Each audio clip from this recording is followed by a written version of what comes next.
The Galactic Soul, the Honorable Brother, the Revolutionary yourself, Darius Lockhart, and I'm here to tell you to watch Powerbombshells every Sunday at 1 p.m. Eastern on the Fight Game Media YouTube channel. That's right, every Sunday at 1 p.m., and that's on time, every time, because when we stand together, what time is it? That's right, it's nation time. Hey everybody, welcome to episode 100 of Powerbombshells. I am Sam, that is Mel. We are just two broads who have been talking about the wrestling we like for 100 episodes. 100. Thank you for being here with us, whether you've been here since our debut episode or this is your first time here. You can see my 100 here. I'm like, let me just step on your intro. No, my go right 100 ahead. is like, it's so distracting. I'm distracted. I love it. It's great. See, it's just the same as every day. It's just another day here at Powerbombs. Isn't that the truth?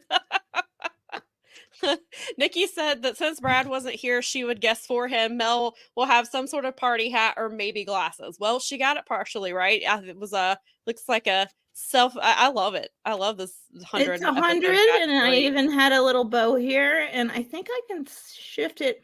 One of the funniest things about doing crafts for TV video is that you have to do everything backwards, and I always forget until I'm like right before, and I'm like checking out is it visible or whatever in the camera, and I'm like, you dingy. I was trying to put up streamers this morning, and they're hanging from my ceiling fan, and they look long, and I was like, let me see what it looks like in the camera. And I was like, that's a little too short, a little long. I was like, just going to go with it. Cause I was like, we're going to be coming up on our 2-year anniversary in a few weeks. So I was like, I'll try to get it longer for that one. Yeah, there we can celebrate all kinds of things. Listen, we like to celebrate here at Powerbombshells. So we will find something we'll always find something to celebrate. Oh, man. Jim is wearing like my most favorite hat ever too. I love it. And this is our 100th episode. We have guests. We're straight up taking Mike and JD's format for their 100th episode. But now that Mike Gilbert has declared me his enemy, I'm straight up still in it. I don't even care anymore. So we have, for this episode, we got some guests that'll be stopping by and spending some time with us today. So we're looking forward to that. So thank you for coming to hang out with us today. And do you want to go ahead and bring on the guests? Oh, well, let's bring since he came first, this is one of our first guests. This is one of our first honorary broads. One of our first honorary broads. In the darkness, as usual. Sorry, yeah. My bulb is gone up here. I am in a different time zone, obviously. Right. And this is the best I've got. Also, I'm in the Brood. So that's I got a big bag of blood over there.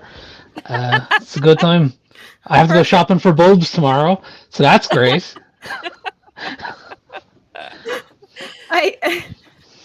Some of you may remember Johnny Capcom on Instagram. He is our resident artist friend and giant nerd who got me into these things. And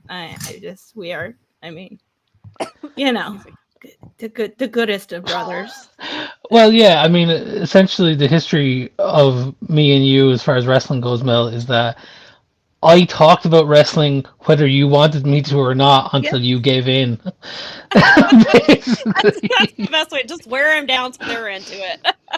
Well, and I had gone to a few wrestling shows you had a pass before me. And then when I visited him, we visited Ireland in 2016. He was like, "Want to go to a wrestling show?" And that was it. It was. Well, that's it. You had your.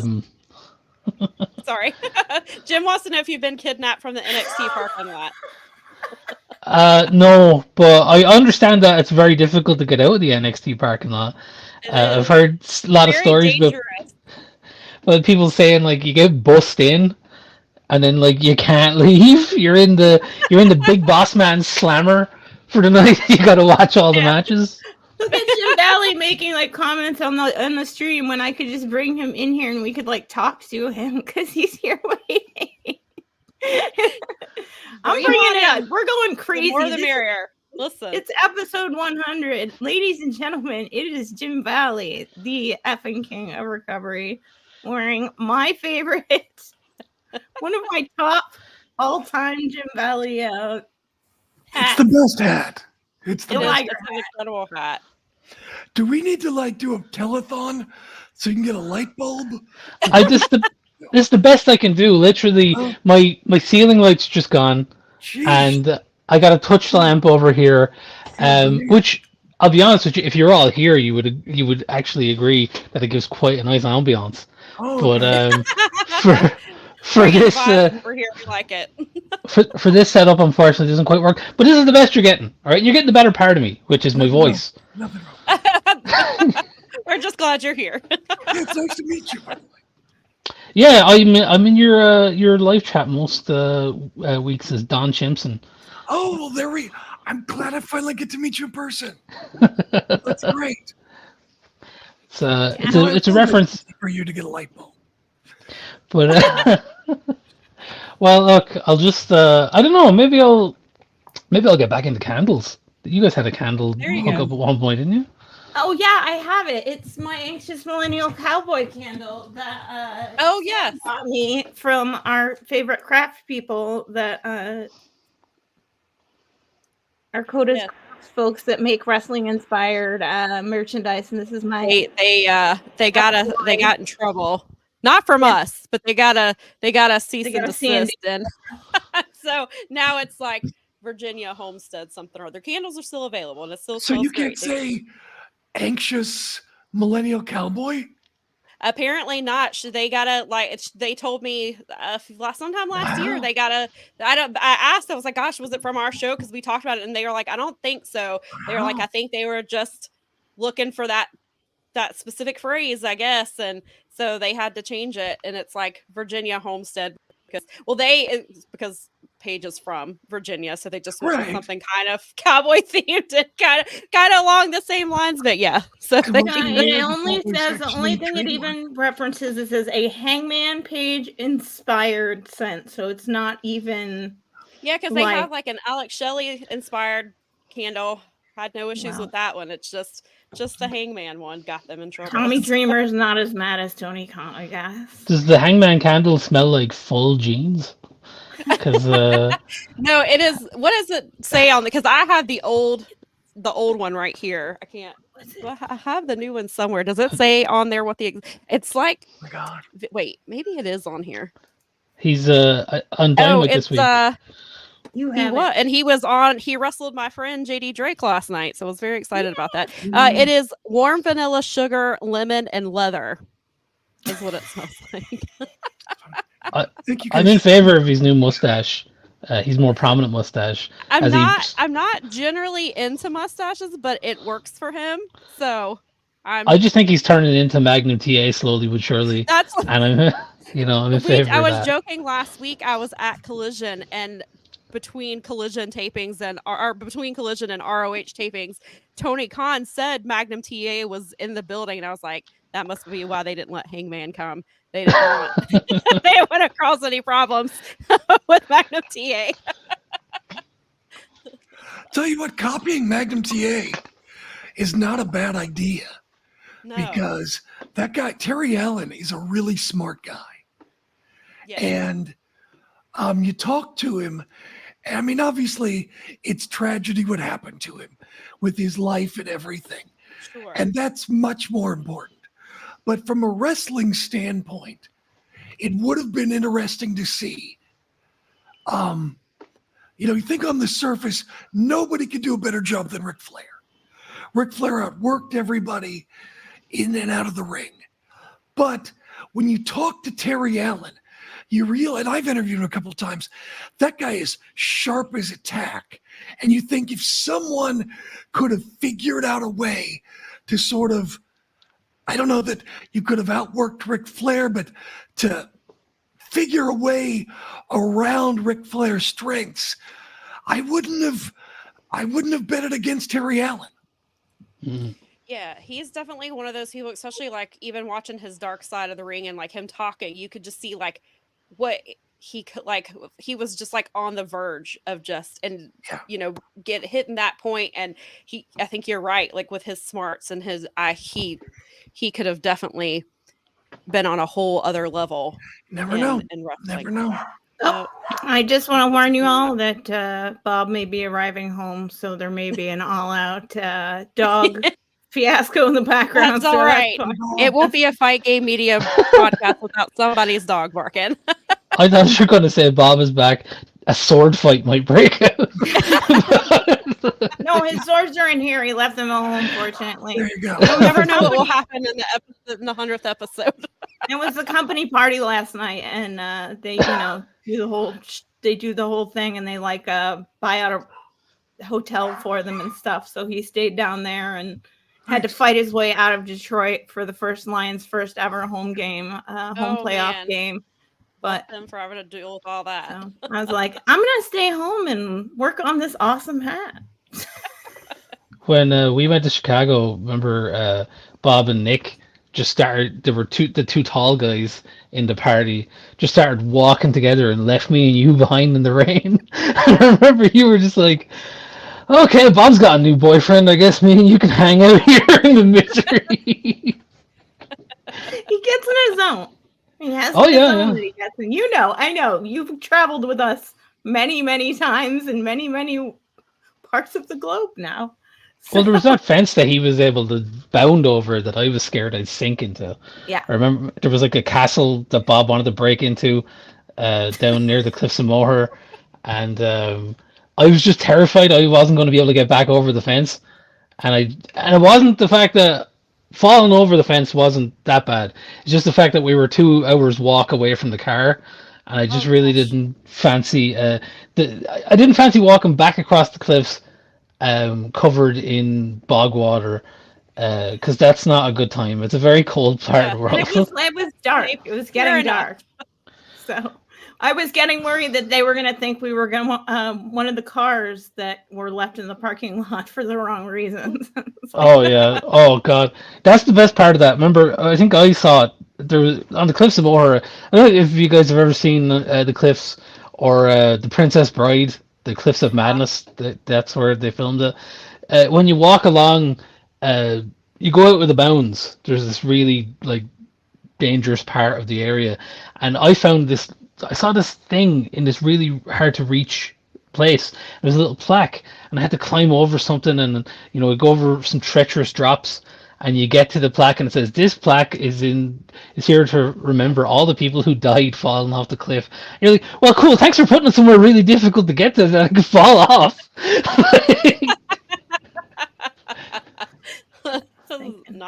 there a sign at the bottom that says, "We told you so"?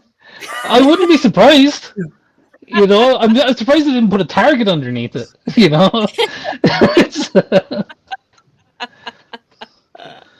This is the quality content that you tune in for. Well, look, it's relevant. Andre the Giant hung out there for a couple of weeks. You're right. You're totally right. No, it's absolutely true. And they had nothing but. I loved Carrie Elway's book. They had nothing, but he had nothing but everybody had nothing but good things to say about Andre. He was just like a good brother to the entire cast. He seemed like Paul Allen collects the late billionaire who lived in Seattle, and his collection of movie memorabilia, a lot of it is on display at the Museum of Pop Culture, Mopop, here in Seattle. And Carrie Elwes' suit, his costume from The Princess Bride is on display, and a few other items from The Princess Bride are among some of the things that are on display there. You'd like. Did you go to the museum, Mopop, when you were here, Mel? Is it what EMP used to be? Yeah, or is it the same? So it's because it used to be EMP when I was there. Yeah, they just kind of transitioned it. They've changed its name like 3 million times since I moved there in 2000, and they've changed its name so many times. Yeah. But that's where the arches that I posted recently on my Facebook, that was down in that area. We went and saw, they had Jim Henson when they were the Sci-Fi and Music Museum. Yep. So Experience Music Project. Yes. But, Now it's music, Experience Music Project, Sci-Fi Museum, and then it's just Mopop, which works better. Did they put like some of the rides and arcades back down there? I haven't been down to a very long time. I couldn't tell you. It's like, I don't want to go down there, but it's so easy to get. It's one of the like worst parts. Bob used to manage actually the West Marine and that part of at Queen Anne. Right. So, yeah, I know exactly where that is. So right where that is. So we had always, it was constant because I was working in the theater industry. I worked at ACT. Okay. So we were constantly everyone's always, exchanging comps to everything once you start to get to know everybody. You worked in broadcast, so you kind of know, but so it was the same I used to know people and get stuff all the time, and now I don't know anybody. Right, exactly. Same thing. Same here. Yeah. It was like our hotel was, Bob was friends with like the head of the Concierge Guild in Seattle back then. That was 2002. And my only comp these days is wrestling tickets. That's it. That's sad. Hey, that's a pretty good comp, though. It's not bad. And Jim is giving me my like nerd out fix of Seattle because I miss it all the time. I have a list of check off things when I come out to see you that I have to do. It's like get a haircut at Rudy's, make sure and hit the Red Mill, get a Than Brothers. Like I'm just like everything's on the list. There's very Northwest things, very Puget Sound things. It's like I just have to. And I actually, it was really fun because my stylist, she's younger, and she went out there and I gave her my number and she actually used it and was like, where should I go? Where should I go? And I was like, here and here and here. So it's, as John knows, like when we went to visit with him, and I'm sure you know this, is like when you travel with locals, it's so much more fun because you get to see the fun stuff that, I mean, we all do the tourist stuff. We took John to we took him to more tourist stuff that he lives in the country his whole life and never goes to like any like the Giants Causeway or any of these things. But we were like, hey, hop in. You don't play tourist in your own town really very often. Right. Well, that was the thing. Like I even said to you, I was like, look, I want to go to Newgrange, I want to go to Giants Causeway, I want to go to all these places just because I've never gone, and it's so weird, like, because I remember when we went to Newgrange and I was the first one off the bus and this woman starts talking to me and she literally lost interest in me when she realized I was from Ireland. She was just like, so where are you from? I was like, oh, well, I live in Galway at the moment. She's like, oh, okay, whatever. And then moved on to talking to everybody else. We were on those vacation. two Americans over there. They're and my we parents. met Ed Sheeran on vacation one time. In Galway? No, not in Galway. In Fiji. But it was kind of funny. Because you mentioned Galway. He had that song Galway. Random place to run into Ed Sheeran. That's Right? awesome, though. That's so cool. I thought he was a local musician actually for a long time. I don't really pay attention to like popular culture outside of pro wrestling and stuff. And I heard it. Wrestling fans. Yeah, well, I heard his name a lot, and I remember thinking, is he just like a local guy? Like, is he, because the name sounds right, and and I remember I was at a party and someone went, "Oh, that's Ed Sheeran's cousin over there," because he has family in that part. So I literally just thought he was some guy, and then it turns out he's like the biggest dude in music and. Right. I mean, just a Grammy Award winner. That is no big deal. Such an Irish story. I love Ireland. Oh, I love it. That's so fantastic. great. Yeah, he grabs your phone and takes the picture. Well, okay then. Because maybe he has angles he wants to get. Right. He's like, this isn't getting posted He without actually my performed approval. a concert for us because there were so few people there. He played the music, and then everyone's like, some person went up and got a picture, and then it's like, once the seal was broken, we all went up and got a picture. Of course. I think that it's more impressive that you got sung to by Killer Khan than Ed Sheeran, but that is awesome. Yeah, that was the best. That's just my preference. I mean, if I'm picking. I have the bag here somewhere. I love that. Grab a couple of these comments. That was the real quick best. Okay. We had Keela pop in. It says, congratulations on episode 100, ladies. What a milestone. I wished I could hop on with you guys, but it's been joy watching Sam and Mel kill it with their thoughtful analysis on professional wrestling. Thank you, Keela. And thank you for coming on and being an honorary broad with us so many times. I think you probably have the record for most guest appearances. I think she was our very, very first guest. We did a I think so. And then Keela she's Cash. co-hosted with us a few times, and so and she's she's been popped my in. last minute hero, and love her so much. She has, and so we appreciate that. Thank you, Keela, for the kind words. So we truly appreciate that. And then Daza says happy 100. Then we have Miguel Rubio, who says happy 100 episodes. Y'all are such a joy to listen to each week. Jim Valley with an early leader for hat of the year. Yeah, I think so. Mel, you're gonna have to your 100 hat is great, but I mean you can't go wrong with the like. I love that hat. He wore that, I think, for the first time I saw that hat on like a Brian Alvarez Friday. And like you had brought, because I think you brought him back one, is what happened when you went that before. So this was for Liger's retirement. They had these made. And I bought these at the New Japan store. And it's like, I wanted to bring back Brian something. And I was like, Brian's got 1 million t-shirts. He's going to forget. And so I got him this, and he was reluctant to open it because, one, he's Brian and he's always worried about germs and everything. And he was like all worried. And he finally opened it, and I think he actually appreciated it. So, and then I think his kids lost it for a while. Oh, of course. His kids actually wore it, I think, more than he did. I can't believe he's worried about germs after they do that Christmas episode the way that they do. Yeah. That seems the like showing of Brian. It just seems a little opposed to me. Well, that was during the period following Liger's retirement when the world fell apart, thanks to germs. So, Yeah. It was. I thought about that the other night when Hangman was on Dynamite, and he obviously took it back to the Daily's Place days, and he grabbed somebody's beer and took a sip, and I was like, whoa, he hasn't done that in a while. I was like, it might have just been a Daily's Place special. That might be the only time he does that, but it caught me off guard because he had stopped doing it for so long for that reason. Right. He was. Well, there's also something worse he took a sip of, but right.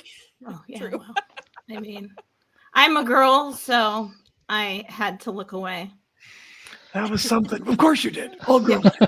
All the girls did. All girls. And the children. And I found some children to make sure that they looked away too. It's true. I told you, Mel, didn't I, the show Mox was at here, the OTT show. There was a woman behind me, and she was the typical woman who turns the channel off when the blood comes on. And it was one of the best interactions I'd ever heard, because she'd clearly been dragged to the show by her boyfriend. And Mox threw someone onto a pile of thumbtacks, and she goes, "Are they real thumbtacks?" And he just turns to her and goes, "Well, where the fuck would you buy fake thumbtacks?"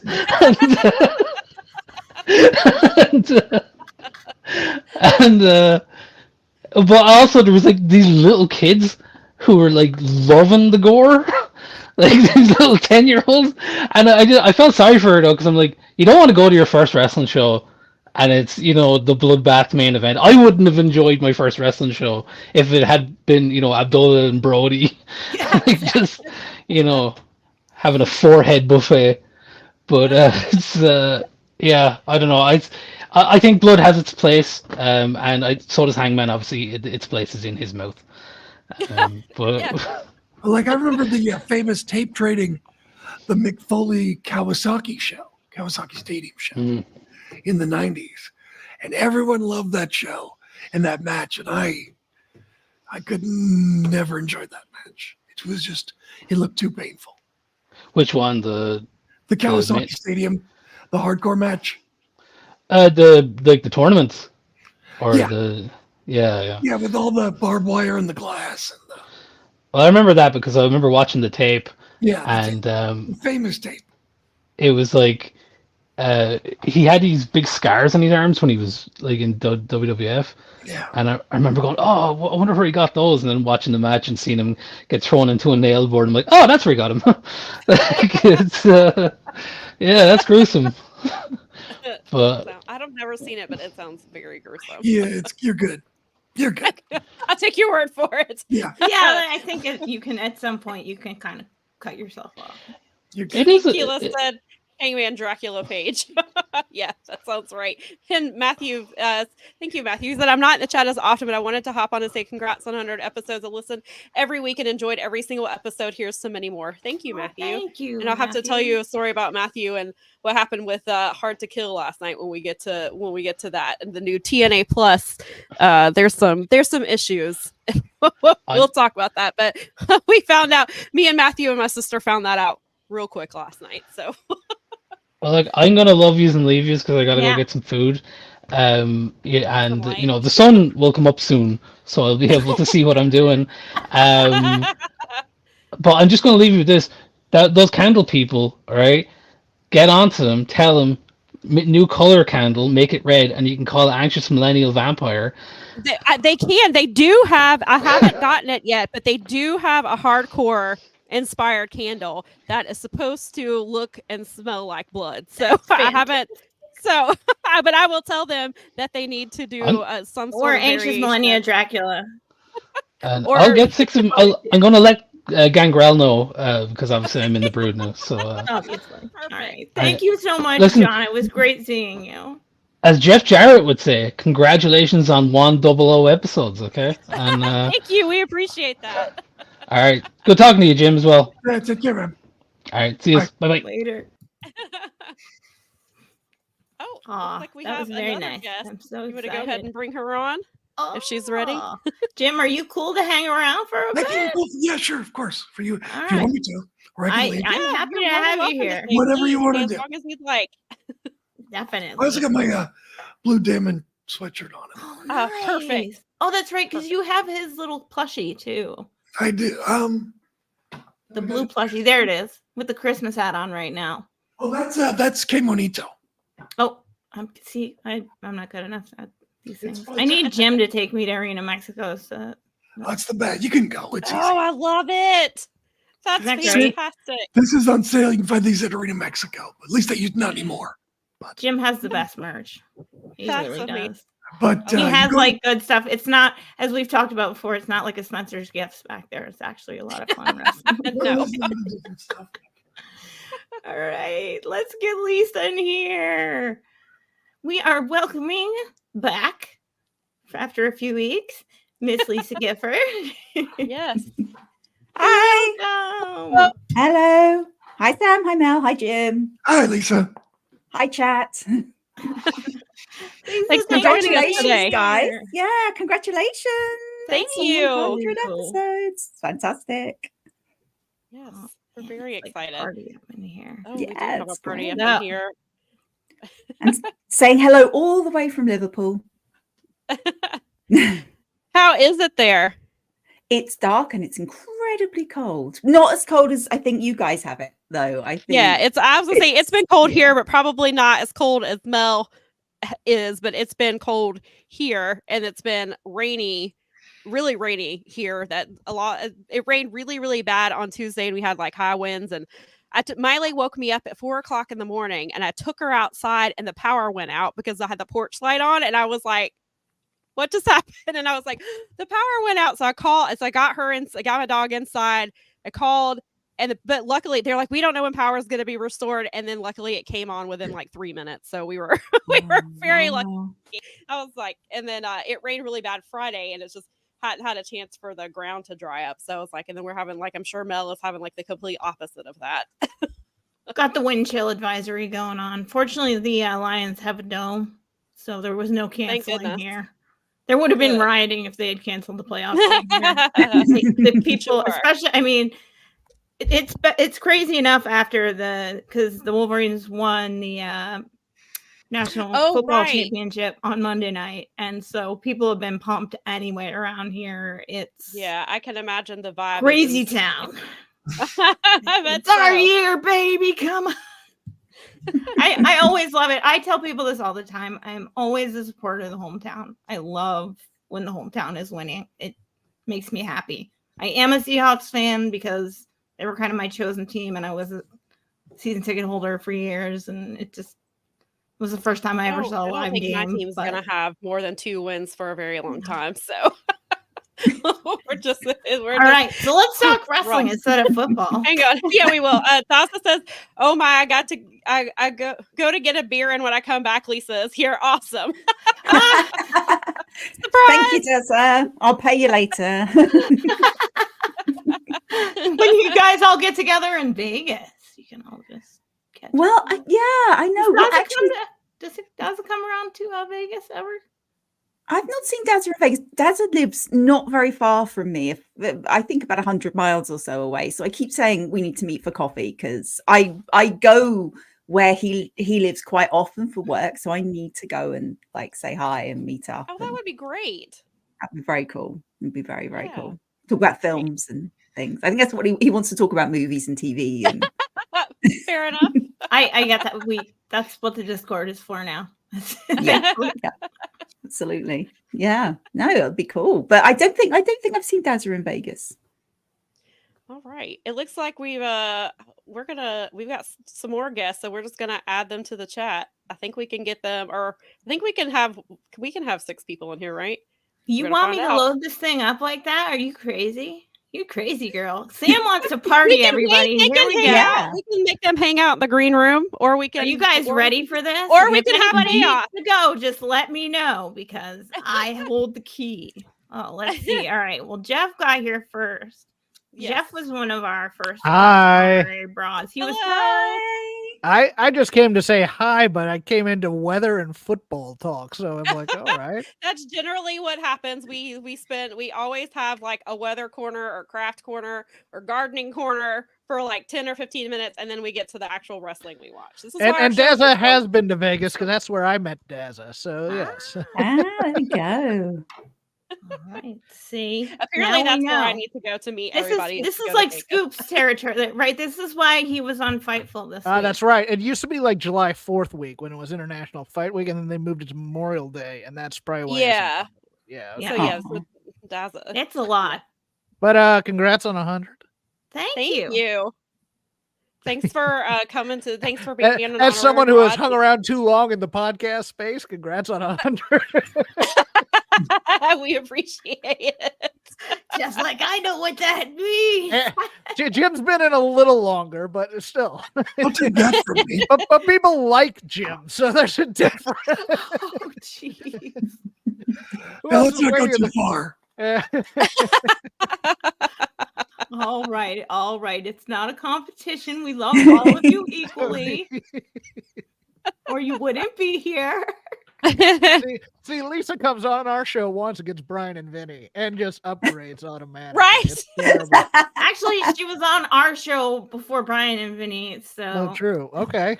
No, actually, I was on Brian and Vinny first. Then I was on Paul's podcast. Then I did Paul and Jeff, and then I did you guys, and then I did Brian and Vinny again. There you go. That came full circle. Evolution. Yeah. But if you have somebody else in the green room, you can bring them on. I'm just popping in to say hi, pretty much. Well, we appreciate it. Thank you for coming to say problem. hi. Thank you, Jeff. Talk to y'all later. Bye. All right. Have a good one. Jeff is like Bob Hope, just walks in, waves, walks out. I think they call that one the Irish goodbye, right? I should probably ask James. He would know. The Irish goodbye is when you leave without telling anybody. Tell anybody. Right. Yeah. And the Italian goodbye is the one that takes forever. Yes, that's the one. Half my family is Irish and half my family is Italian. So me getting out of anywhere is a cluster. I've got to bring James in because he's had this conversation with people before. That's Mr. Peppermint Fatty himself. It is James McDaniel from the Boom. Congratulations on 100 episodes. I'm sitting here. I'm popping a cold one. I'm ready to go. Ready to talk weather and gardening. That's what I'm here for. And you're never going to know when I leave because I'm the king of the Irish goodbye. Hey, we're just glad you're here. He knows how to bounce on his own and everything from this. Let me tell you, Mel is a great promoter. She got me out of bed this morning. I just got out of bed, put on a shirt, brushed my hair. I'm waking up here. I wasn't going to miss this for anything. We thank you. Thank you for the invite. I really appreciate it. It's great to be on with Lisa and Jim Valley. Lisa, of course, from Brian and Vinny fame. And Jim, I've known of you forever, and I've never been on a show with you. I've never gotten to meet you. It's really an honor. Well, I'm sure it's very underwhelming. What's underwhelming is my headgear. I had no idea. Apparently, I missed the invite on that. Yeah, I guess so. You and Mel are blowing it out of the water. I've got like four pieces of streamer. That's what I got. In fairness, it's been in my car forever because we took it to a wrestling show for somebody who used to do it was and so we took it and they were doing, I can't remember if it was, Nikki will probably know because she's in the chat. I think it was his birthday. And so we did a big like streamer party thing for him. And that was, I mean, more than 5 years ago. Like that's been in my car for a very long time. And so we were just like, I was like, you know what? I'm going to use it. I'll just hang it up. And then it's like I was telling Mel, it's hanging from a ceiling fan. So it looks long. And then I put on the camera and I was like, this is not long enough. It's like I have to practice for the 2-year episode. If you turn on the fan, would it just disappear upwards? Yes. That'd be kind of cool. But not if it like got stuck in the fan and then like twisted it all up and then it'd be. No, I don't think it. Well, hopefully it wouldn't do all that. Yeah. See, I'm always like I'm a catastrophist, so I'm just like, no, don't do that. It'll tangle up your entire fan and then it'll be a nightmare. The fan explodes. No, in fairness, thank you, Lauren. Thank you, Lauren. In fairness about the hat, because this is very much something that is part of our evolution, is that I last Christmas was just wearing hats for the Christmas season because I was like, yay, I have tons of Christmas hats. And it turned out that, and I even the day after all of that was over, I left a hat next to my desk just in case. And sure enough, that day, everyone's like, where's Mel's hat? And I'm like, oh, crap. So it was supposed to be temporary. And now I shop. I'm on high hat alert when I'm out and about. I have a friend at the brewery. She came in the other day with a really cute stand-up elf hat. I'm like, where did you get it? She's like, the Hallmark store has all kinds of weird hats. I'm like, yes, I haven't been into one of those since my grandmas were still alive. Mel, does your hat have a Twitter account yet? Oh my God, why have I not thought about that? I told Mel that she should be taking pictures of the hat and then that way we can post them on our Instagram page. But I kind of didn't want people to tune into the show and look at it. What did you say? Said the hat should be on Threads. Yeah. At Mel's hat. I actually think I like it. Maybe that's what we need. There you go. That's what I need. I need more social media accounts. Here we go. Leave it to James. You need one that's Mel's hat. The sad part is how many people would probably follow. I probably have more followers on that than I have on any of my other socials. My hat would be way more popular. I used to work with a guy who was kind of random. I think he tried to be intentionally random. And one of his catchphrases, which I think you need to co-op, was have a nice hat. There you go. That's gonna there be it is. That's your new sign off, Mel. You can have that. I'm taking that. It's yours. Especially since I live in so Michigan, my joke with it, because even Bob suffers from it a little bit sometimes. Michiganders really, and perhaps Midwesterners, but especially Michiganders, struggle mightily with sarcasm. They do not get it at all, which is unfortunate because I'm originally from the Northeast and half my family's Irish and half my family's Italian and my dad's side's all Jewish. And so they only speak in sarcasm. It's literally like my first language was sarcasm. It's heartbreaking. So it's really funny here because I can't, there's some people that just don't get it. And you're like, I don't know what to do now. So I might be able to use that to confuse people. Are you trying to confuse us by saying Michiganders? Is that real? Michiganders is how they say it. I think that there's a word out there that's there's an official recognized by the government word for it, but Michiganders say Michiganders, and they wouldn't tell you any other way. Wow. There we go. I've never been to Michigan, and I don't think I should go because I'm British, and being sarcastic is all I have. So I just would offend an entire state. Entire personality. The whole state. The whole mitten would be like, maybe if you went to Detroit, but yeah, no. Maybe it's like they chased me out, like the flaming torches to the city limit. If you come to America and want to visit me, we'll go to Ren fairs or something. Okay. We'll go where sarcasm is bred. Okay. Or wrestling shows. Of course. Absolutely. Every single person on this podcast is well versed in sarcasm and appreciates it. So Mel, how is booking going on your Ren Fair wrestling show? I'm working on it. I have the toughest part is getting capital. That's a tough if part. I could get the capital, I could because we have a space. I have a guy that can do my security now. Okay, you're filling out the roster. I've got a little dream journal about this that I literally fill out and have all kinds of little things about it. It's hilarious. It's just something that if my FU money ever comes through, if that Powerball jackpot ever happens, it's gonna be Ren Fair meets wrestling. I immediately started looking around for my Powerball ticket to check it. Powerbombshells. Well, the idea would be that, and Pennsylvania did this, and I explained this to them a little bit when I was on their show, is that Pennsylvania's Renaissance Festival, their joust, they do it at the end. So they don't do a rotating joust through the day, or they do a joust at the end of the day that is part of the story of the day. So each weekend has a theme. It's very much like wrestling there, where every weekend has a theme, and everybody at every stage and every vendor knows what the theme is. And the day we were there, it was the Queen's birthday, and everybody knew about it, and everybody was working in their acts. But so it culminated with the joust. And that's an interesting idea. Oh, it's great. The whole weekend was, and my friends who had worked at including, the ones I met here,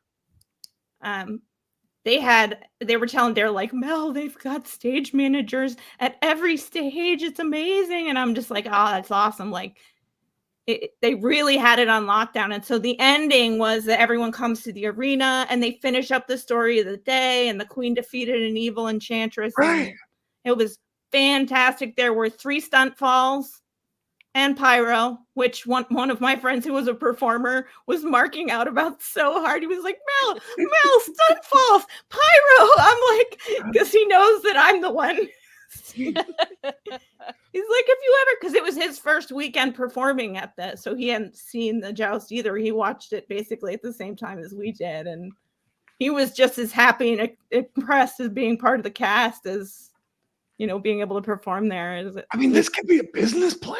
This is what I'm saying. Yes.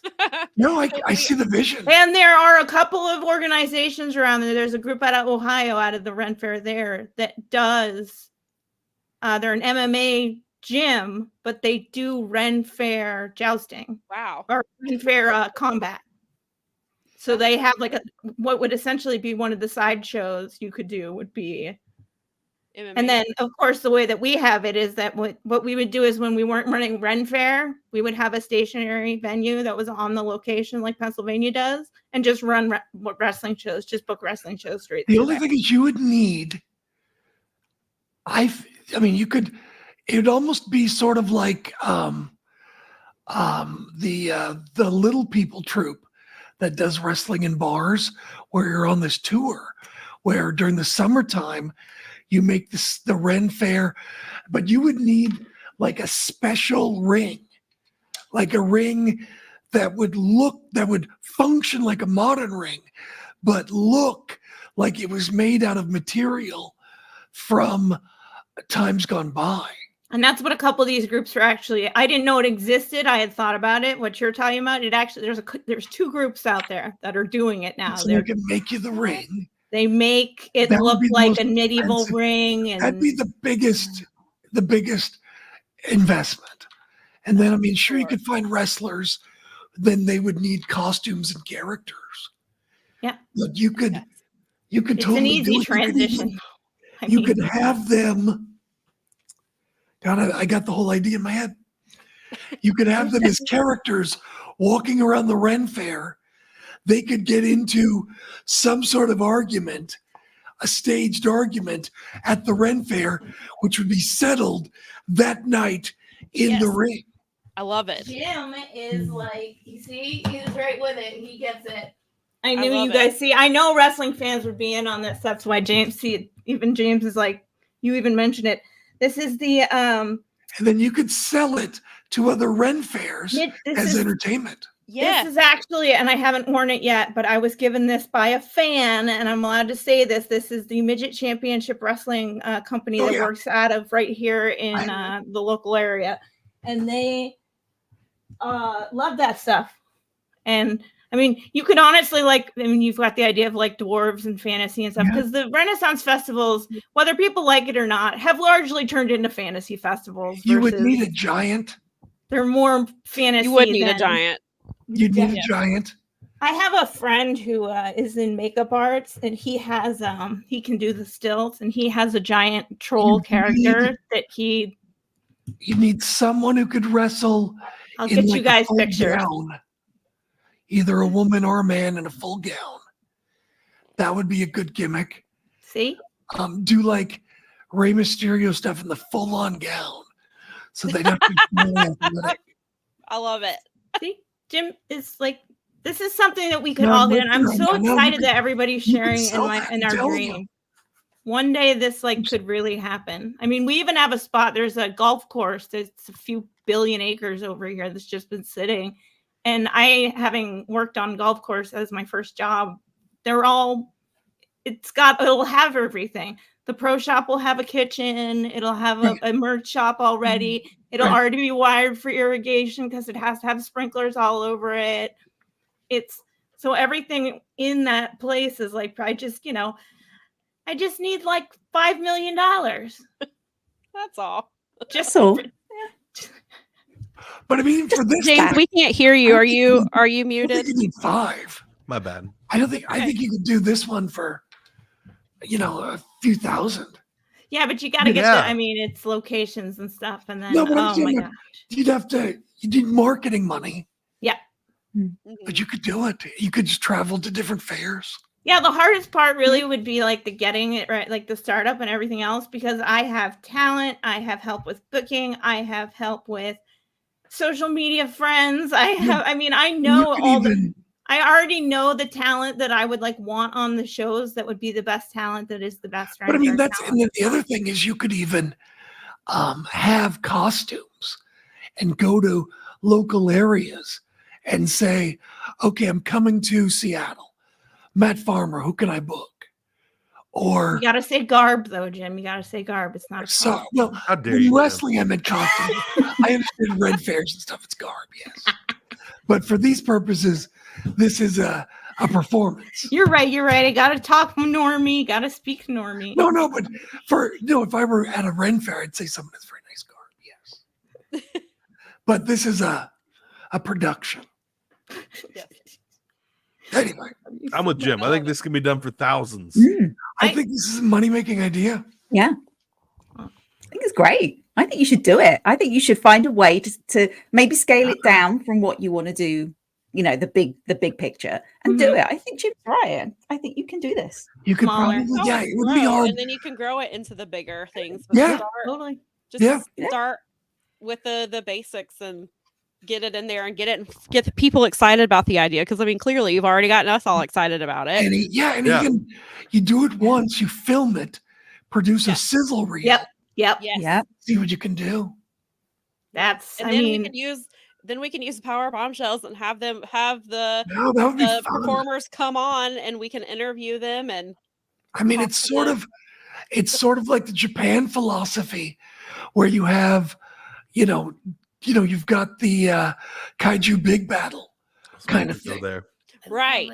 Oh, that's such a good idea. I love kaiju battle. See, I'm glad that James brought that up again. I'm glad that idea stuck with you. That you guys. I will never not bring this up. That's Just so you know. awesome. Let me That's tell you, that Mel makes got me this so idea. happy because it's like It's wrestling money-making and idea, Ren Fair, like Jim said. honestly. Like, And then what would a Ren Fair belt look like? oh man, that Mel would would be probably fun. make it herself. Oh, that would be so cool. You could do chainmail. You could do all kinds of Yeah, stuff. I have that'd be so really many cool. friends, Right? like artisans, that would be clamoring to have do that probably because I mean the crossover is huge. I can't tell you how many times like I just see people wearing all wrestling shirts. It's all if someone's gonna wear a t-shirt, it's almost universally a wrestling shirt at a Ren Fair. And then you could sell merch. Of course. Yes. Oh no, merch is in all. The merch was already on the table. Yeah. The hats alone. Right. Merchandising. Oh, I you already have to had sell the ha- merch you have plan. to The sell merch hats. shop was the If first you go thing. to I think it's Pigeon Forge. It's Gatlinburger Pigeon Forge. They have you go to there's a strip mall there, and in one of the spaces is a space for micro championship wrestling. They've got their own little arena in a strip mall. Fantastic. That's a good idea too. That's awesome. Yeah, there's a lot of like white elephant malls around these days. Right. So Right. And so that's what they have. They've taken over one of the end areas. I've also thought about the fact because our local, our town here is built around a train depot that used to be run through here. So our historical society's done a really good job of like, you know, keeping it all together. They're even putting in an old, like an old school gas depot, like the stand-up thingies over here. And I was like, cool. what if we did a steampunk festival over here instead? Because people with Ren Fair, like, they cross over a lot. Our Ren Fairs have started running a lot of steampunk events and weekends and things like that. So the crossover is huge. I mean, and it's funny to me because my wrestling community and my Ren Fair community have so much in common because of it's like we know we're nerds and we know that we like this thing that's kind of weird and something that it's because you understand it or you don't. And so once you've like gone past that barrier, you're into a place with people where you can just talk to them about everything. So I love that we already know you're gonna have a brand split at some point into steampunk wrestling and Ren Fair wrestling. You're gonna have a draft every year. We're gonna have to have an invasion. Oh shoot, yeah. Oh, the invasion. Oh my god. Oh, the invasion angle. Oh yes. With a train. It would be with a train instead of a tank. Oh, yes. Like a steamboat. Mel, write this down in your journal. We're just gonna keep crowdsourcing ideas for you. It's great. This is great. It books itself. Do it. It really does. You don't need to get that complicated because you're doing the same show, like one show every year. You take it here, you do this show, and then you do a new show the next year, take it all the different places. So you really only need to book one show every year because you're taking it on tour each place. Yes. And almost all the people I know that are performers and artisans already have the infrastructure to travel, so that part's easy. They do it already. They're already carnies, yeah. So They're already carnies. That's what exactly Mel and I have right. talked Most about of a them lot. live I in was like, Florida. I still want to go to that carny town in Florida, even though dude, have you been to the Ringling Brothers Museum in Florida? No, like it's in Sarasota. It's cool. Oh my god, it's cool. Go. That's my jam. I'm into that. It's really, really cool. Right on. Josiah said the power bombs have been shelled for the 100th time. So when I got here, I heard there'd been some NFL talk. What was going on? Were y'all talking about the Peacock thing? No, not the Peacock thing, which I saw some references to that. And I don't know the exact details, but we were talking about because Mel lives in Detroit and it's been crazy. Crazy vibes in Detroit because in Michigan because of all of the amazing sports things happening. But so what exactly happened? So are they telling people they have to subscribe to Peacock to watch something? And what it was is last night's playoff game, Peacock paid $110 million for that one game, and the only way to watch it, unless you lived in one of the team's hometowns, was to subscribe to Peacock. Okay. Although last night, while Peacock was it was trending number 1 on Twitter. Stream East was trending number 30, which is one of the more popular places to go to stream pay-per-views for free. So yeah, I have not. yeah, there was a lot of that going on, but also the broadcast was really terrible. Like, because I think they weren't prepared for so many people to actually pay for Peacock. It was freezing all the time. And at the same time, the game was, I think, the third coldest in NFL history. So there's videos. There's a great one from Barstool Sports of them getting water out of a freezer, and when they take it out of the refrigerator, at the game, it completely freezes up all the way. A helmet got cracked open. I due saw to the that, and I cold. saw Andy Reid's mustache was like frozen, right? I guarantee you it was. Yeah. No, that was just some wild stuff going on last night. Oh my gosh. Yeah, that's insane because we had a lot happening as far as there was so much wrestling on last night. Then there was football on top of that. So last night was insane for everything. It was wild. And I'm sitting here working, having to work I'm having to work until midnight. Kind of very frustrating when you're watching like wrestling, boxing, and everything you're interested in is happening at the moment. You can't watch any of it. UFC. So now I've got to catch up on everything today. Yeah, I was supposed to be watching, I had planned to watch Hard to Kill last night, and then I was going to watch it live. I had decided that, and then Tony Khan's like, hey, we're going to put Hangman versus James Drake, and I was like, and so I'm still gonna watch Hard to Kill. And then so Matthew, I don't know if he's still here, he was like, I'm gonna buy the pay-per-view off of TNA Plus, and he and I usually go in half on AEW pay-per-view. So I was like, cool, that's fine. So 8:00, well, we logged in. He started the pre-show, and then Nikki and I logged in at like 7:45, and then we got like a minute into the pre-show, and it was like, you can't watch from more than one device. And I was like, are you kidding me? We can't watch. I mean, like Bleacher Report, you and Fight TV and pretty much any other streaming service, you can watch from two devices in two different places, not a problem. So he was like, well, maybe it was a mistake. So we logged out and we came back in like right around 8:00, and then it kicked him out. And we were like, oh my God. And so I was like, well, you paid for it. It's under you, like it's your account. You watch it live. We'll watch Collision and come back to it. So we go to log in to the TNA app at like a little after 11, and it's gone. It just shows the countdown to Hard to Kill, which was the pre-show. And so it like disappeared, and then it came back, and then it was like locked. And so we were like, we gave up after like I checked it again like an hour later. And so Nikki and I ended up starting GCW from Friday night. And Matthew said he checked it this morning and it's back, but it's locked. And so we were like, we paid, he paid for that. And so it looks like it will be, he said it keeps coming and going from TNA's website. And then he got a message saying that it will be up, that he has access until February 13th. So he didn't subscribe to the $9.99 deal. He bought the actual pay-per-view for $39.99, and so he only gets to keep it for a month. So even if you go through Fight TV and order the pay-per-view, you get unlimited replays of it. But if you go through TNA's app, apparently you get it for a month, and that's it. So it was like, they don't explain it to you. Like I went through the FAQs last night. It doesn't say, and then we saw there that only one device can watch at a time. And then it didn't say anything about like the replay. So we're going to check to see if the replay will be up at 8:00 tonight, because it'll be a full 24 hours and hopefully we'll get access to it. And so TNA Plus has got some issues, it sounds like.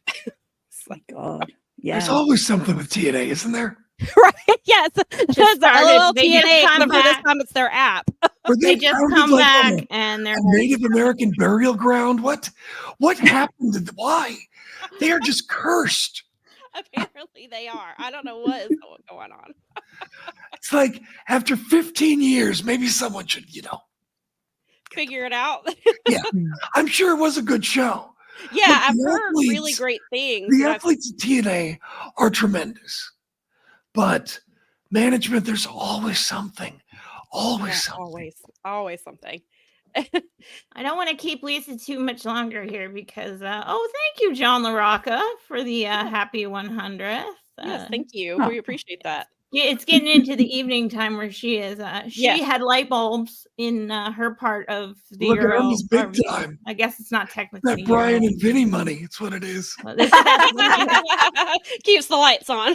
Yeah. I have 2 light bulbs on. What does that tell you? Well, it's the Brian and Vinny money, which is actually the Tony Khan money. So it's like, Oh, this is true. Yeah, this is like absolutely. that's where Lisa is like the fanciest. I And know, we really right? do appreciate you coming by for this. It's Yes, so cool thank So having lovely you. to see you guys, and I look forward to See chatting you with you again. too. Jim, lovely to see you. And Good job. You're hopefully- killing it, by the way. Great job. Thank you. That's really kind. And I'll see you guys soon. Yeah. Okay, Yeah, definitely. Sounds great. Thank you. Take care. See you. Bye-bye. Bye. Yes. So 100 episodes. Yeah. Yes. Yeah. So I don't know if 100. people realize this. I mean, I do the show with Fumi Mhm. when we get around to it, and it's hard to coordinate schedules and time changes and Yes. all of these things. I think 100 episodes is quite an accomplishment. You guys should be very proud. Thank you. Thank you. Definitely are. Yes. It's, Yeah, we were talking about that last week, how we came from like when we first started because we were just recording episodes in the beginning, and Garrett was here kind of moderating and helping us along and asking us questions to get the ball rolling for the first few episodes. And then he was like, what do you think about going live? And we were like, what? Live? And then we went live, and we started doing Sundays at 1 because it was like NFL was over, baseball wasn't on. So we were like, yeah, we'll do that. And then we realized, oh man, this is like prime NFL games on Sunday. So I was like, we're already here and we're already doing it. So I was like, we'll just see who comes. And luckily there's replays. So that helps too. I kind of like the fact that we sort of just went with that 1 o'clock, knowing that the NFL was going to be there, because I mean, my whole thought process was like, people were going to be used to us before NFL season, Right. so that when NFL season was over, they would be like, oh shit, I have nothing to do. I definitely don't want to watch the Pro Bowl, because we all know no one wants to watch the Pro Bowl.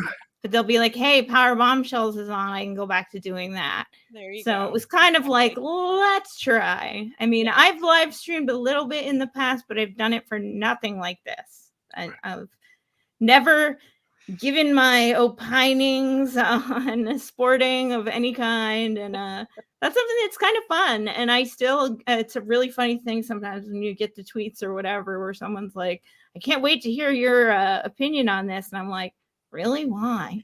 I think the craziest thing was when Brad was like those are one of my favorite podcasters. And I was like, I'm somebody's favorite podcaster. Like, what?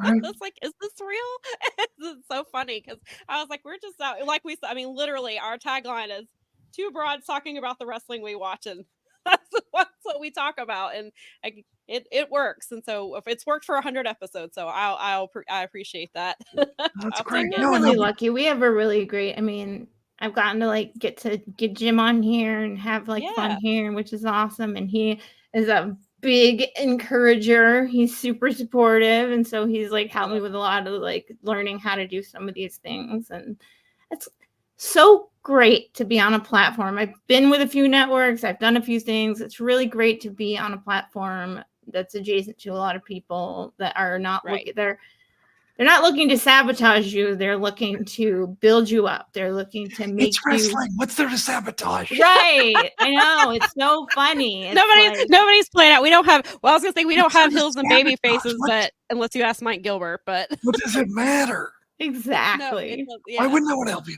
You're nice people. Why wouldn't anybody want to help you? Aw, let's see. But that's we appreciate it, truly. I appreciate you. Well, I should probably get going, guys. All right. We love you. Thank you so much. Coming. Thank you for giving us your time and Anytime. always your support. Always, hey, before you anytime. go though, Yes. tell the people, because it's year 3 and we need to get this kidney in Jim down. Oh, right. I do need a kidney. Yes. There are some people who are put in who have not been turned down yet. The University of Washington is the best place to do it, but they're also very picky.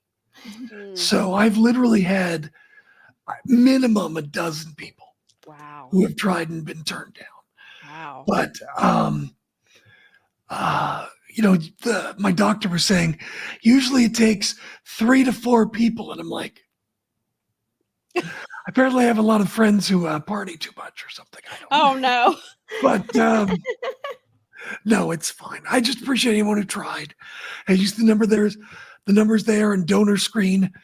If you need my information, you can message me to find out. But they say that it takes 3 years to finally get things happening, and this is year number 3. So Right.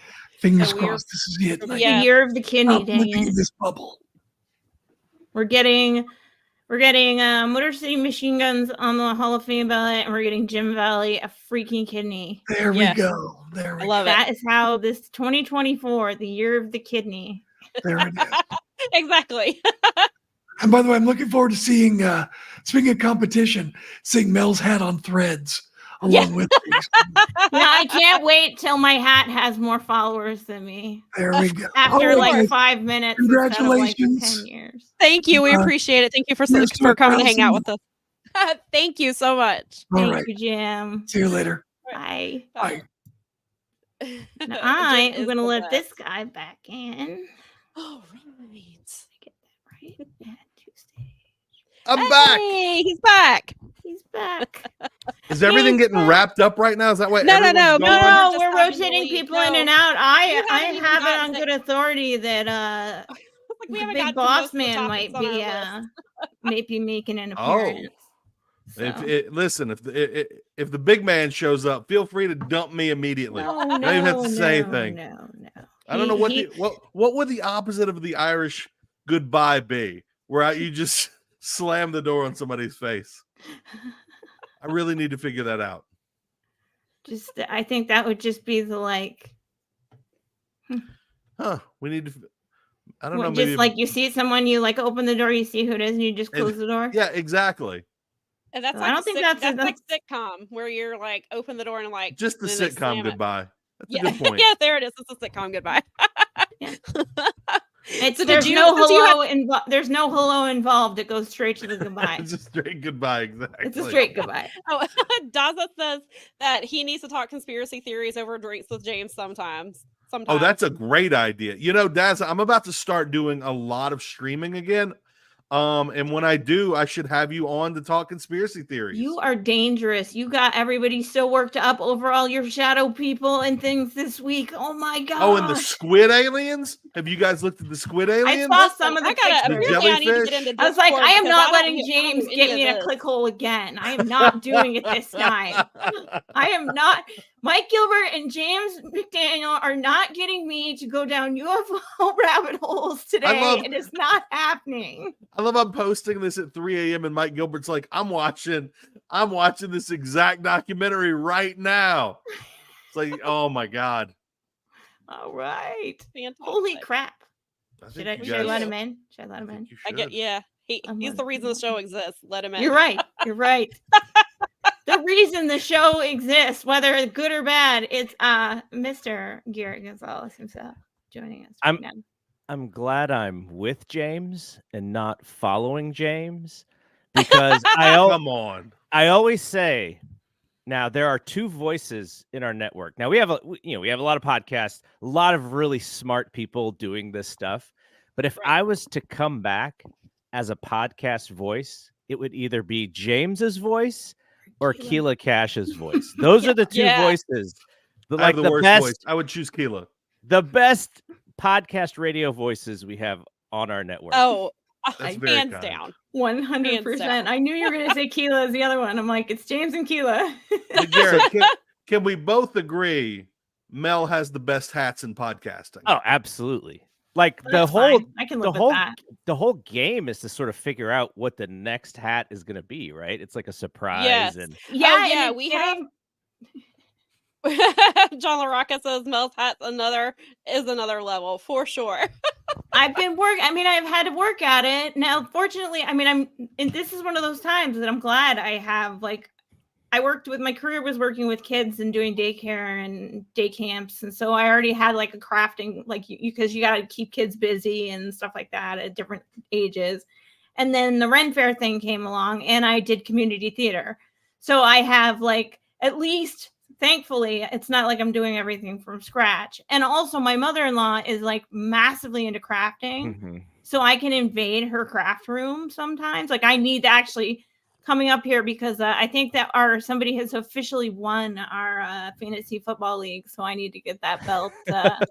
Our official Fight Game Media, the undisputed universal world heavyweight Fight Game Media championship belt.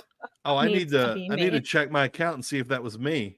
I don't think it was you. It's so funny because in this league, I finished with a nice record, at least. Nice.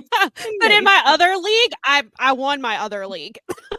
Awesome. Oh, Wow. nice. There you go. I did better than I've ever done at fantasy this year. I think I finished 4th in the league, but like I had Raheem Mostert and he put up that monster game and that made my whole season because I've never had a player put up 50 points ever. I got lucky with him.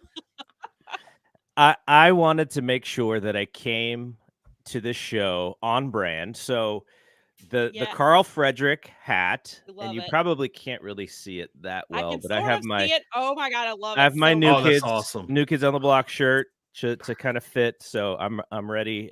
But before we even get into whatever else we're getting into, I just want to say, and now I would actually like both of you, and I don't know how many times you've done this, but like the origin story of how this happened, because my memory is really bad when it comes to this kind of stuff. But first off, congratulations on 100 shows. Thank you.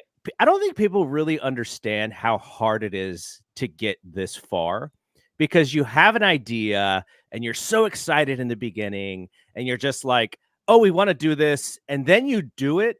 And sometimes maybe you don't get enough people watching or paying attention. So like you're not as fired up, or it just becomes like a time suck. And you're like, oh my gosh, I didn't know that I was going to be thinking of this constantly.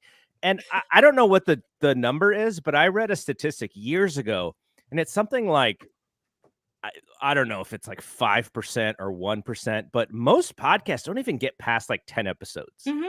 Like it just dies because it's kind of an idea, and then the work gets in the way, and then it dies. So 100 episodes is absolutely fantastic. And we sort of did it in this like unconventional way where we had this audio feed and we're like, hey, what can we do with YouTube? And then your show came up, and now we have 2 other streaming shows that are pretty much YouTube only. And we kind of bounce back and forth. Should we have an audio feed? Should we not? Like, how are we going to? But through it all, like this show on this time has succeeded and has continued. And like my favorite, you all know my favorite version of this show is the pre show for like an AEW pay-per-view. Like I just loved it. Like I don't remember even who was the one who came up with the idea, but I was like that. Yeah, it's like that's exactly how I would have described it. Like it was so perfect. So just shout out and kudos to both of you.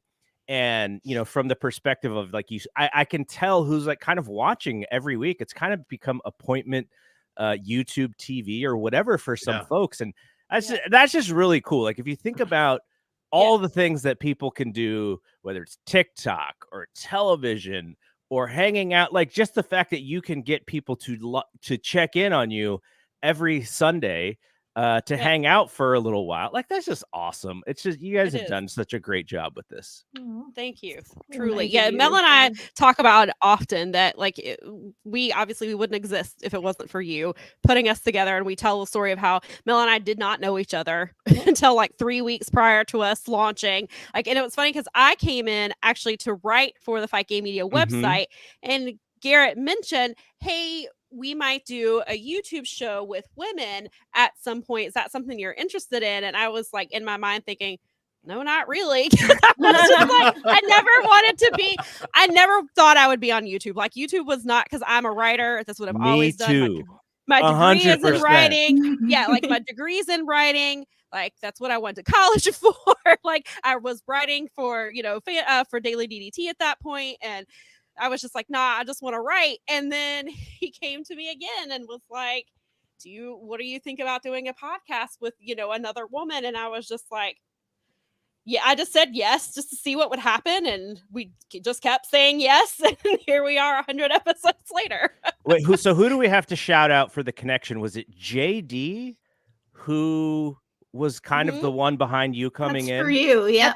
It was. JD was the reason. Yeah, because I was looking for somewhere else to write for us along with Daily DDT, and I saw that that's where JD was writing, and so I reached out to him, and he got me in touch with you, and was like, send him some pieces, and that's what started the ball rolling. Yeah, and that that all really came out of the pandemic. Like I just noticed, so many people who I communicated with about this stuff. Like, so, not all of them, but a lot of them were just affected by, whatever job that they were doing. I was like, okay, I get some money from the Wrestling Observer to do podcasts. Like, can I use that to, drive some traffic to the website and also just kind of get more people involved? So not many great things came out of the pandemic, but fun ideas for connections and to get people together and to create this a little bit more. Like that was really kind of the thing. And then the podcast network kind of comes out of that sort of larger idea. We were like, okay, the website, it's kind of hard. Like you have so many people who are able to aggregate news very quickly, and you can't really, we didn't have the people power to match that. Sure. And that's not really what I wanted to do anyways, but that's really what sells in today's wrestling writing industry and website industry. And if you're not doing that, you might as well not really be writing. No one's reading like long pieces on certain topics these days. And it's just where the internet is at this point, right? So it is. But yeah, that came out of, us trying to do something fun and with goodwill and trying to help people out. And it worked. Like the fact that, I even shelved the old website, and I was talking to my buddy who had hosted Fight Game Media from before it was even Fight Game Media. It was called, so I wanted the URL fightgame.com, but I could not get it. It's like, it's attached to some old boxing message board from like the early 90s. And so that thing's locked in forever. And so I just put blog at the end because that's kind of what everyone was doing in the late 2000s. Right. And so then, a buddy who was doing some stuff with me named Doohan, he's like, what about media instead of blog? I was like, oh, perfect. It works. And so we had the website and there's lots of historical writing, but I told my buddy, I was like, hey, this doesn't work the way that I want it anymore. We're so podcast focused. There are these podcast website solutions. So if you go now to fightgamemedia.com, it is all laid out to show people all of our YouTube and podcasting content, which fits more what we're doing. But I also had to throw all of that old writing away. It'll be somewhere if anyone wants any of their old stuff. But it's like, yeah, just the whole podcasting thing has changed a lot of what wrestling content is. And I'm glad that we were able to change with them. For sure. Absolutely. Yeah. And the new website looks great. I think it looks really good. I like us going back. I feel like it's a little bit like going back to the roots of the network and doing the, you got the RSS and you got and YouTube is like, once you'll never defeat the algorithm, but you can start to work with it enough and, get enough up likes and people. I mean, we have and I'm so grateful. I mean, we have such an awesome group of people that hang out with us here every week, that they hang out with me in the Discord and they talk to me, and it's great. And I love it. And I really appreciate it. And I love being tagged and, hey, we were onto this, and it's really fun stuff. So it gave me an opportunity to have like that thing. And it all really just came from like listening to Garrett's podcast and talking to Garrett casually on Twitter and things like that. And so it was just like, I think at one point you were like, reach out to me if you want to do something. And I was like, what's the worst that can happen? 100 episodes of Powerbombshells. And I mean, it was a very casual thing. And I gave him, I've been podcasting since 2012. And I did a general chat show for a long time. And we did over 300 episodes. And those three men those three are my best friends in the world. One of them was on here at the beginning. Let's see how the other two, one got married recently. I wept like a child. So happy for him. But they are it started out as just the four of us getting together on a Sunday, BSing about everything.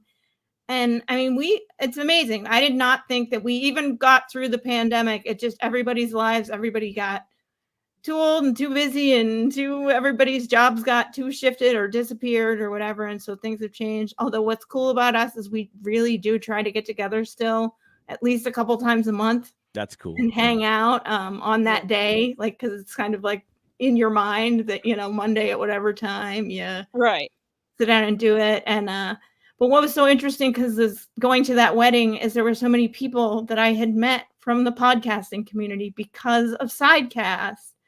All these people that were at this wedding were people that were working in media, and they were working on YouTube, and they were working in podcasting, and they all have real jobs, and we all have shoot jobs. Like everybody has a really real job, which I think no one thinks. Sometimes they're like, oh, we do this all the time. It's like, no, we actually have like legitimate have to go to work jobs, or have to, take care of our lives things or whatever. Yeah. And so it's like, I love it. I love it because it's like every walk of life, every like level of everything, every class, every color, every background. I just love that I know someone everywhere. That's such a fun feeling. It's like, I have a friend in Ireland. I have a friend in Hawaii. I have, Garrett's area I used to work in. So when you guys are talking, I'm just like, I used to work in that. Oh. It was funny because like last night I was looking at Twitter, and like, so Garrett and Jeremy were posting pictures from Battle in the Valley. And then I don't know his shoot name, Baby Huey. I saw he was posting Danny. videos, and then somebody else that I know from we started following each other. I think he was at PWG, I think, one time, and I was looking through the thread for Bola updates like 2 or 3 years ago, and we ended up following each other, and he was there last night. And so it was just so cool that, I was like, oh, all these people are at this show. And I was like, I'm not even there, but I can keep up with like what's happening. And so I thought it was just a really cool thing to kind of see all that. So how was the show last night? The way that I would describe it is it had a pre-AEW indie vibe with the most professional of professionalist wrestling in ring, right? Like, because there were storylines on this show. Like, there was some connective tissue between this show and the Chicago show, and I'm sure some of the New Japan stuff that's going to be happening in Japan, but there was literal connection between the Bay Area show in January and then now this giant show in Chicago, which kind of makes it fun, because if you think about it, like, and I always say that if somehow New Japan was able to have a US show that had weekly television and that had story like that, like nothing else would really matter to me as a wrestling fan, because I love the in-ring product so much. And I know they've tried with Strong and stuff. I love Strong. but if their top stars were on US television every week and doing shows with storylines that built to program, like that would be like the end all be all for me. But it's a Japanese product. They're going to do it their way. But this kind of gave me a little hope that, let's say you only watch these New Japan pay-per-views, can there be some connection between those shows, and can you create a little bit of an audience? Because if you go back many years, like New Japan has tried to come into the US often. Like, you can read some of the old observers and it's like, oh, New Japan is coming, and it's like, here are the folks who are on it. They're not bringing their top stars and their big shows. They're trying to do these small shows. And then when Cody and the Bucks and Kenny were involved, that felt like pretty giant, right? Without that, there's really no AEW. Like, that's the precursor. And so now you have this partnership between the two companies, and having Moxley on that show, I think was pretty big. Having Will, but when you get Okada coming out here, it's kind of like must see for the hardcore fans. So that's 2 years in a row that we've got him in San Jose, and so that was really fantastic. But there was a vibe, and unfortunately, I don't think that vibe came across through the broadcast, because I heard nothing but frustration from people who were watching it. I got to meet and hang out a little bit with young Walker Stewart, 21-year-old youngster who's just like killing it right now. Yeah. And everyone had told, he and Veda, they're not balanced. Like one is louder than the other, and then the audio, the music that's coming through is so loud, and so there was just so many issues with the broadcast, and unfortunately, because they can't really invest that much in that product because it's still sort of a smaller version of what they do. They just can't. I'm sure if James was like, "Hey, let me take a look at this stuff," he would be able to fix it all. And guys, there's a guy you can hire to help you with some of this stuff. Right. But also the other thing is that building, San Jose is my home. Yeah. That building, 1936. Ooh. That's how long that building has been around. Wow. I was asking Dave because we had met up on Friday, and he was like, "Yeah, I'm sure. Luthez has wrestled in this building," and I was like, "Oh my God! So why are we doing a show in 2024 in this old building?" Now, I think in 2012 they kind of put some money into it to try and bring it to the 2000s. I think it's still a fine building for just for smaller events, but it does make the product seem a little bit lower rent. There's another building that WWE would run in San Jose called the Event Center, which is right on campus of my alma mater. That building is also kind of old. I think it was put together in like the early 90s, but that building WWE would run here every time NXT was around, or they did the very famous pre-WrestleMania 31 NXT house show, which is one of the best house shows I've ever been to. Like that thing rocked, right? So there is trust in that building, and they can do TV in that building. But yeah, the San Jose Civic Auditorium, that was the first time I ever watched live wrestling in 1988 with Ted DiBiase and Hacksaw Jim Duggan in the main event. So like that's how far, I'm just like, man, that was like 36 years ago or whatever. Garrett, do you think that it's that is it lack of awareness on their end, or is it is it just simply like this is the cheapest venue and that fits what we need and we're buying it and that's it, and it has wrestling history to it, so yay. Yeah. I mean, there's some people who would probably know better than me, but my guess in sort of understanding the New Japan US business is they're just really conservative, like in that, which is interesting because they're running the building in Chicago, which is much larger than the buildings that they usually run. But it's in the Chicago. The people don't understand that it's not in Chicago. It's, right.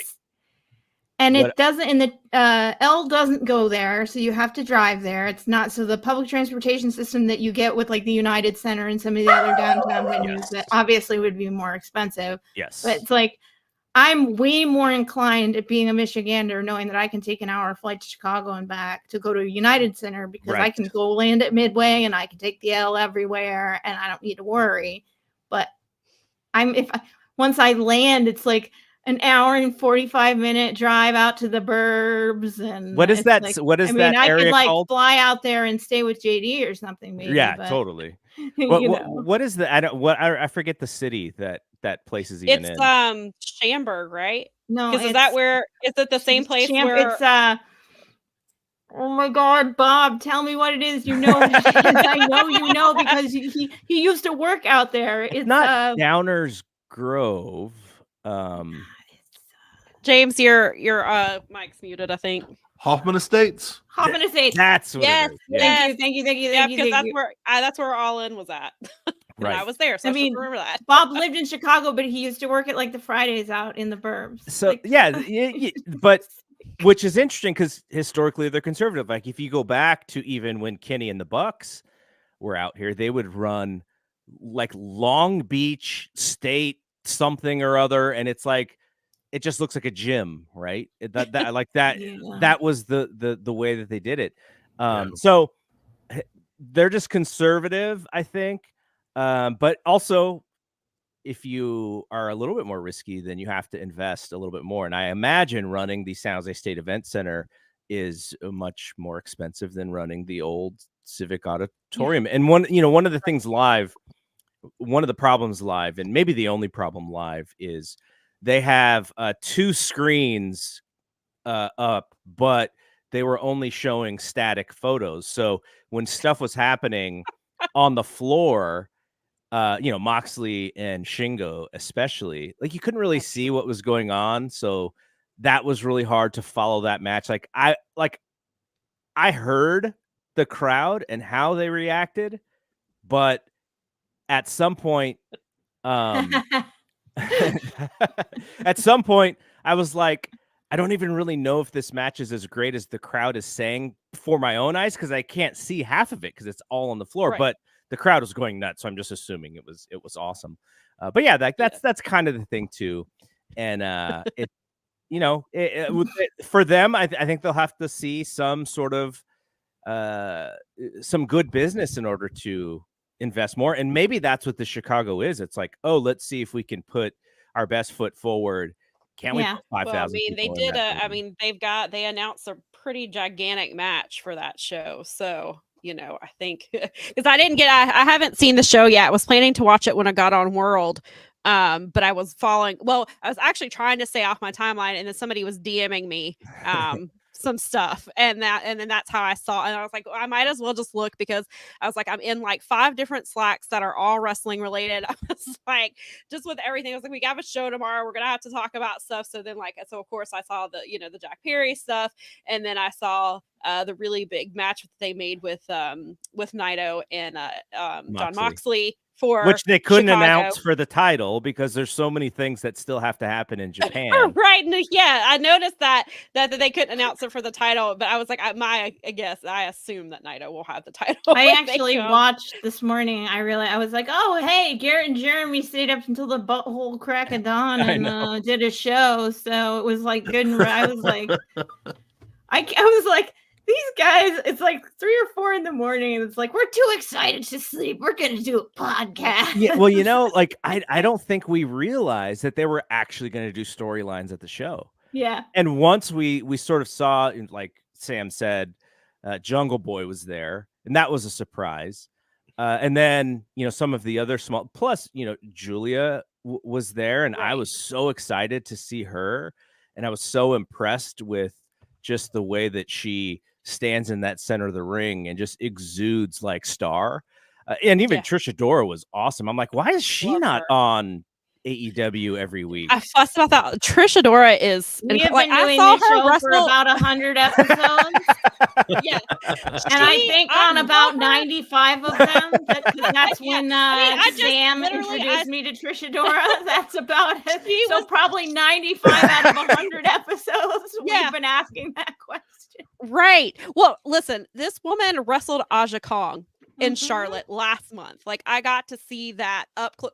Like, and then they're like, the next week she's like losing on ROH, and I was like, people are idiots. Yeah, I mean, that was very eye opening because, and the one thing about AEW, they if you think about when WWE actually invested in women's wrestling, they're already the #1 company. Their business was strong, and it was like, okay, we are missing the boat at another, another part of the audience that exists. Like we're not doing a great job here with that. And so to some extent, the fact that AEW's, I think we all agree, AEW's women's division could be so much better than it is. There's some aspect of business to where I think, if you look at the Tony Khan sort of big picture, like he's trying to find that superstar that's going to kind of carry the brand and and he very much, like, the 2023 was the year of MJF, and almost nothing else really mattered except MJF. But I think they're going to be in this spot where it's like, hey, like, we have this fan base for women's wrestling now. How big is it? Who knows? Like, there's a lot of women's wrestling fans. Invest into it, we'd find out how big it was. And if you do invest in it, maybe you have to take away your attention to something else. But it also could be an opportunity because I think most people agree that WWE has some really great women, but that division hasn't been as great as it has been in the past. So there may be opportunity for AEW to come in and just be like, okay, here's what we're doing here. And so I'm so glad that Daz is in this chat, because I was actually going to bring this up with James, because James and I kind of go back to like the Figure 4 message board days. And so we go back for community aspect for that. And same with Dazza. Every time I see Dazza, I remind him that he and I played Kiss mini golf, and we won. We tied the whole group. It was he and I were the two best scores. So fantastic. No, but that's probably like over 10 years ago now. Like that's how long. Hold on, Garrett. My days on the message board, I realized, were like 2007. Yes. I got on F4W in May 2005. We're almost at 20 years now. Yeah. Oh, I did the math. I think June 05 was when I joined Brian's website. That is so nerdy. So I was right at the same time. Yeah. That's the nerdiest thing ever. Okay, so think about this. Brian's website, I don't even think started until like April or May of 2005. So that's how long Figure 4 has been around.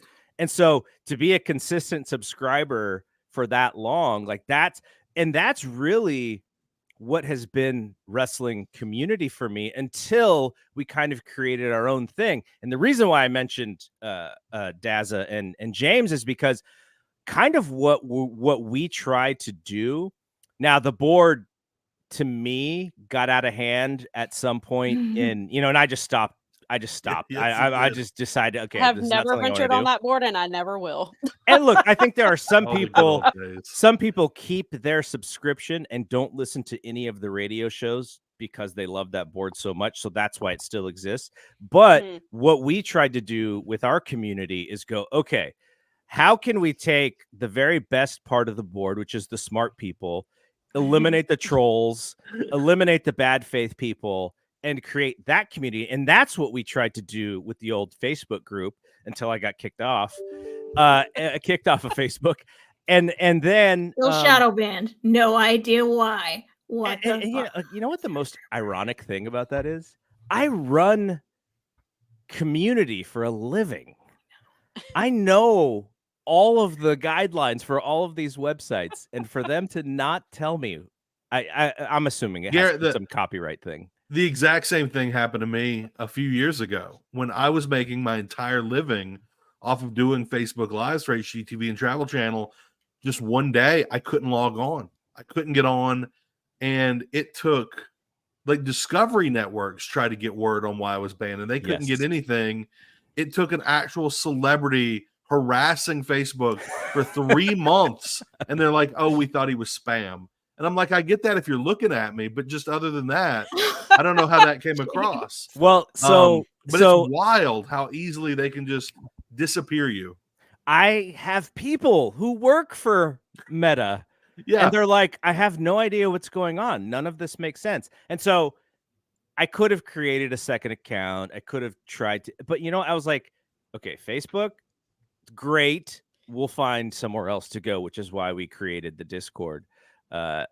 Anthony, shout out to Anthony who put it together.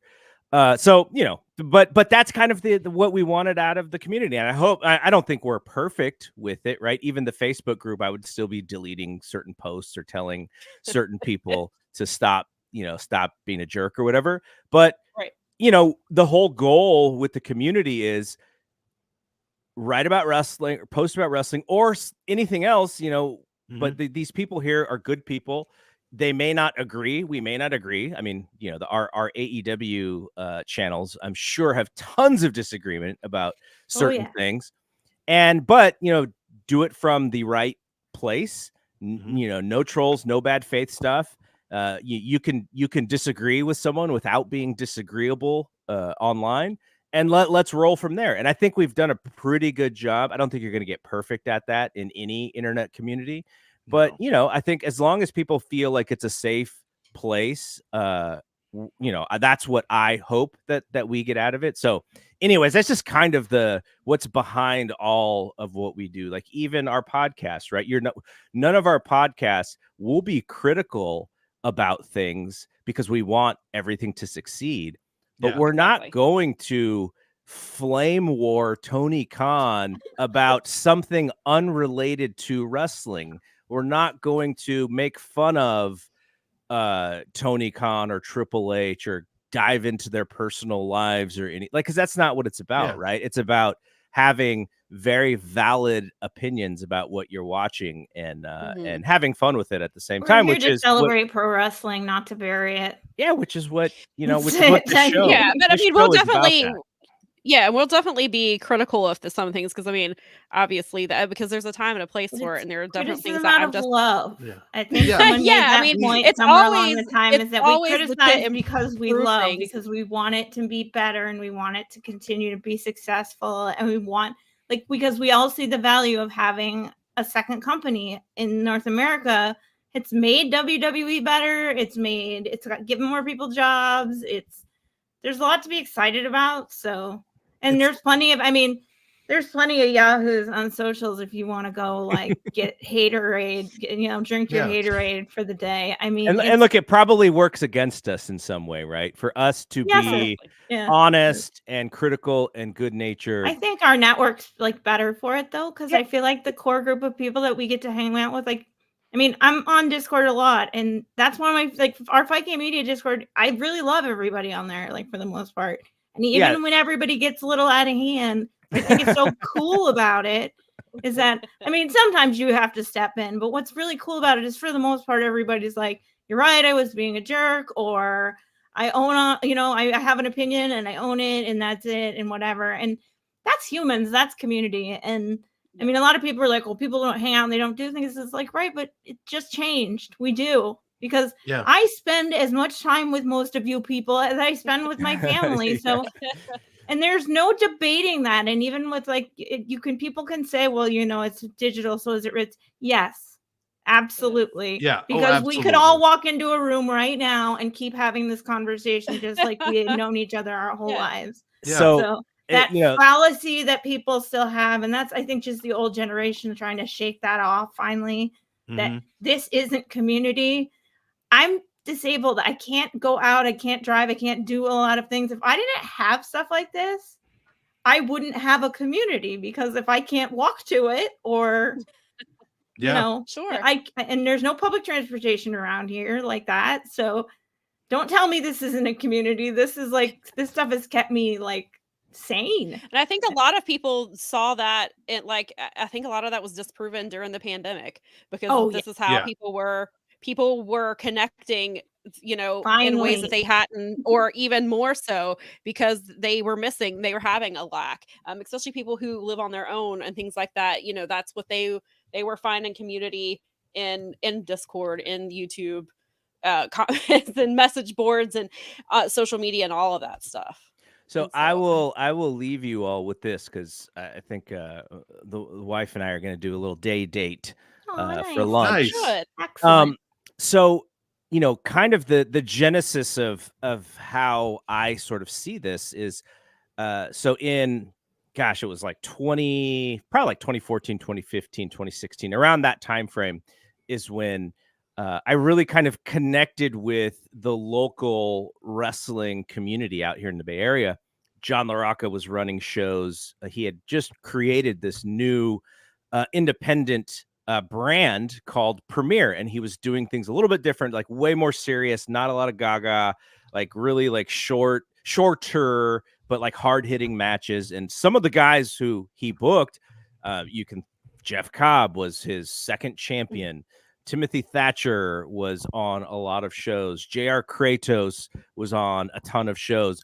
And so when I connected with John, I was like, oh, wow, this is actually really cool. I didn't really know that there was a ton of independent stuff. I wasn't going to APW shows when I was younger. So that sort of connects me and John. And then we're both friends with Dave. And so we have this little community of people who go and watch Dave's shows at Dave's house. And so what happens is John and I start doing the Fight Game podcast. This is even before it's on F4W.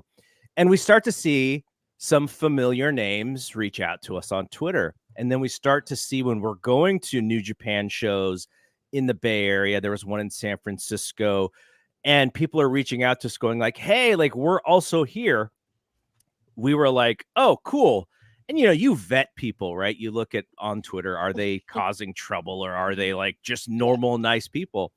And so my goal, I don't know if this was John's goal, but my goal was to increase our Bay Area network of fans. So that's how I met Jeremy Feinstone. Like he had just reached out to me on Twitter and was like, all right, Jeremy, like come over here, come hang out with us. Like we'll, you know, you'll get to do some cool stuff.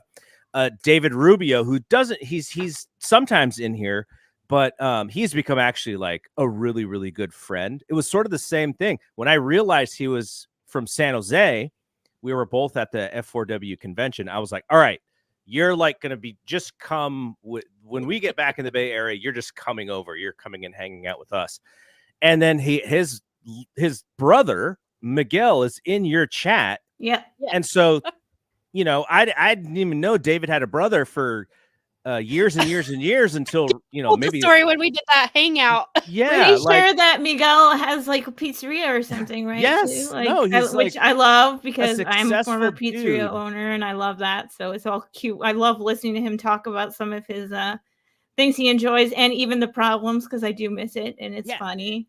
And so Miguel goes to his first F4W convention last year, so we really get to know him, and now he's become part of the crew. Brian Ruano, who I also met at a New Japan show. So basically what my goal was to like, okay, how can we create a wrestling friend network in the Bay Area? And this was probably a couple years ago, but we were at Meltzer's house watching a show, and Dave like he had an epiphany. He was like, gosh, this feels like 20 years ago or 30 years ago. And if you read some of those old observers, there's like a one-liner that's saying, we're going to have the Great American Bash party at X, Y, and Z. And so that's kind of what he was creating, his own like fan, you know, people who subscribe to him. And he was just kind of creating this opportunity for people to gather and watch and talk stuff. So he's like, yeah, this reminds me of like 30 years ago. And like, that was my favorite thing because as a community person, I like bringing folks in to have cool experiences because I get to do it. And I'm like, I don't want to just like hold Dave all to myself, right? Like, I'm like, no, oh, you come over here, talk to Dave. He's lived for this. You come over here, talk to us, hang out with Dave. And so I think it's kind of helped Dave as well to keep doing what he does because he knows that he's just not doing it by himself. Like he's got Brian for the shows. He's got me for the shows. He's got his other friends, longtime friends, but he also has like this new younger crew who's kind of like, all right, when are we watching Wrestle Kingdom? We're coming over your house at midnight. And so it kind of keeps him, you know, young and active and energize him. Yeah, absolutely. So I definitely would say that I've been a subscriber since about 2017, and I would say that Dave has definitely, in a good way, like he's definitely lightened up on the podcast. He has like he's definitely. I mean, it's. Yeah, imagine we've all been through some crazy life stuff over the last several years, and like the pandemic was just like background noise for just living life, and it just, I mean, but I really appreciate like that he is actually learning to like laugh at himself a little bit, and you know, I think sometimes he confuses Brian because he actually does use sarcasm, and he's new at it, and so Brian's just like, why is he doing sarcasm? He's never done that before. Well, you know the thing about that that is actually hilarious. That is one of your takeaways. Is imagine only having WWE and TNA to talk about for years, right? Like almost everything is going to be negative. But you know what happened is the reason why Dave stopped using sense of humor and stuff, because if you go back and you read through the Monday Night Wars, as WCW is like falling off of a cliff, his entire Nitro report is making fun of the show. It's almost like not serious. He's just cracking joke after joke after joke. And what happens is he's now on the podcast, and that podcast no matter what anyone says, it's still the most sort of listened to, aggregated, influential wrestling podcast out there. I hear all of the things that Dave supposedly said from the people that know me, that know I like wrestling all the time. And so he gets taken out of context so often. There was a time where he was like, okay, I have to be a robot, because if I'm not a robot, it's actually going to hurt our business, and people are going to say things that I didn't say or that I didn't mean. And he has found, I think he's figured it out. And I would like to think that I am somewhat helpful in that realm of he can still have a personality. He's in the back of his head. He's still going to be worried about people taking what he's saying and flipping it and deep faking it and all that stuff. Because he does get heat for it from outside people. It's unfortunate, everyone, but when you're sort of a big personality in this space, you're going to get it. But I think we have tried to bring that back, because his brother is a comedian. Like his brother is so smart, and he has like his own act. Like he's like awesome. He sells shows. So Dave has that in him, but he's also, I think he at some point he probably leaned a little back on it, just because the internet had evolved, and that the hive mind is so stupid. So now I think he is trying to have a little bit more fun, and I think he's just happier in his personal life as well, which also helps, right? Because you don't know what people are going through. You don't know what people are going through, right? Like people may be going through some really, really bad stuff, and they try and be as professional as possible. But then when life turns a little bit for them and they're a little bit happier, you can kind of hear the joy in them. So that's my favorite thing about it, is I've been able to get to know him through, I met him in 2007. And we would get together at some of these F4W conventions, and I'd kind of like grab him and hold his ear. And then around the mid 2010s is when we became pretty good friends. And then now my relationship with him is like so crazy, because when I was younger, I would always tell my best friend, I'm like, I'm going to get to know Dave. I'm not exactly sure how. I'm going to get to know him, and we're going to become friends. And we would just kind of joke about it. But to actually, lots of fluky things happen in order for that to happen. But for it to actually happen, it's kind of crazy, and it makes me laugh. And my wife is just like, how did you do? Like, why is this thing? Like, what happened here? And I was like, yeah, I was just a fan. I was a subscriber of his. So, what kind of a nerd did I just meet? Yeah, exactly.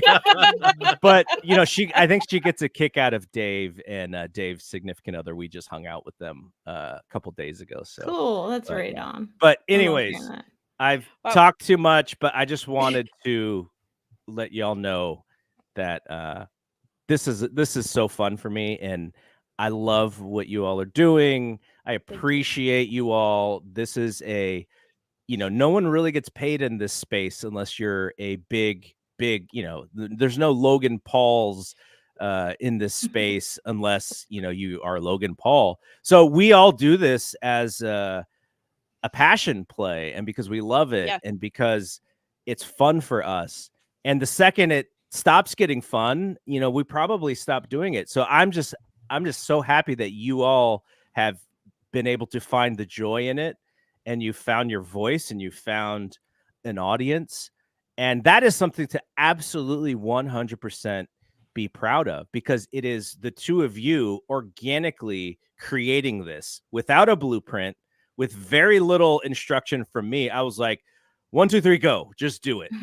And because that's how you learn, right? Like I could have told you, well, this, for the first 15 minutes, do this, or but you were going to only find your voice and your audience by doing it the way that you organically figured it out. And that's been my favorite thing, is this show is consistent.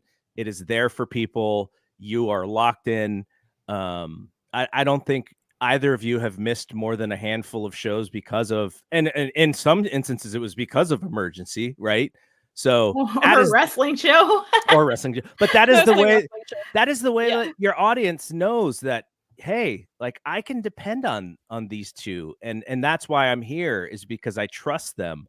And I can't wait to see what they're going to say next about X, Y, and Z. And that's how you do it. So, so happy for you both, and just so glad. I mean, how long? Another 2 years, and we'll get to number 200.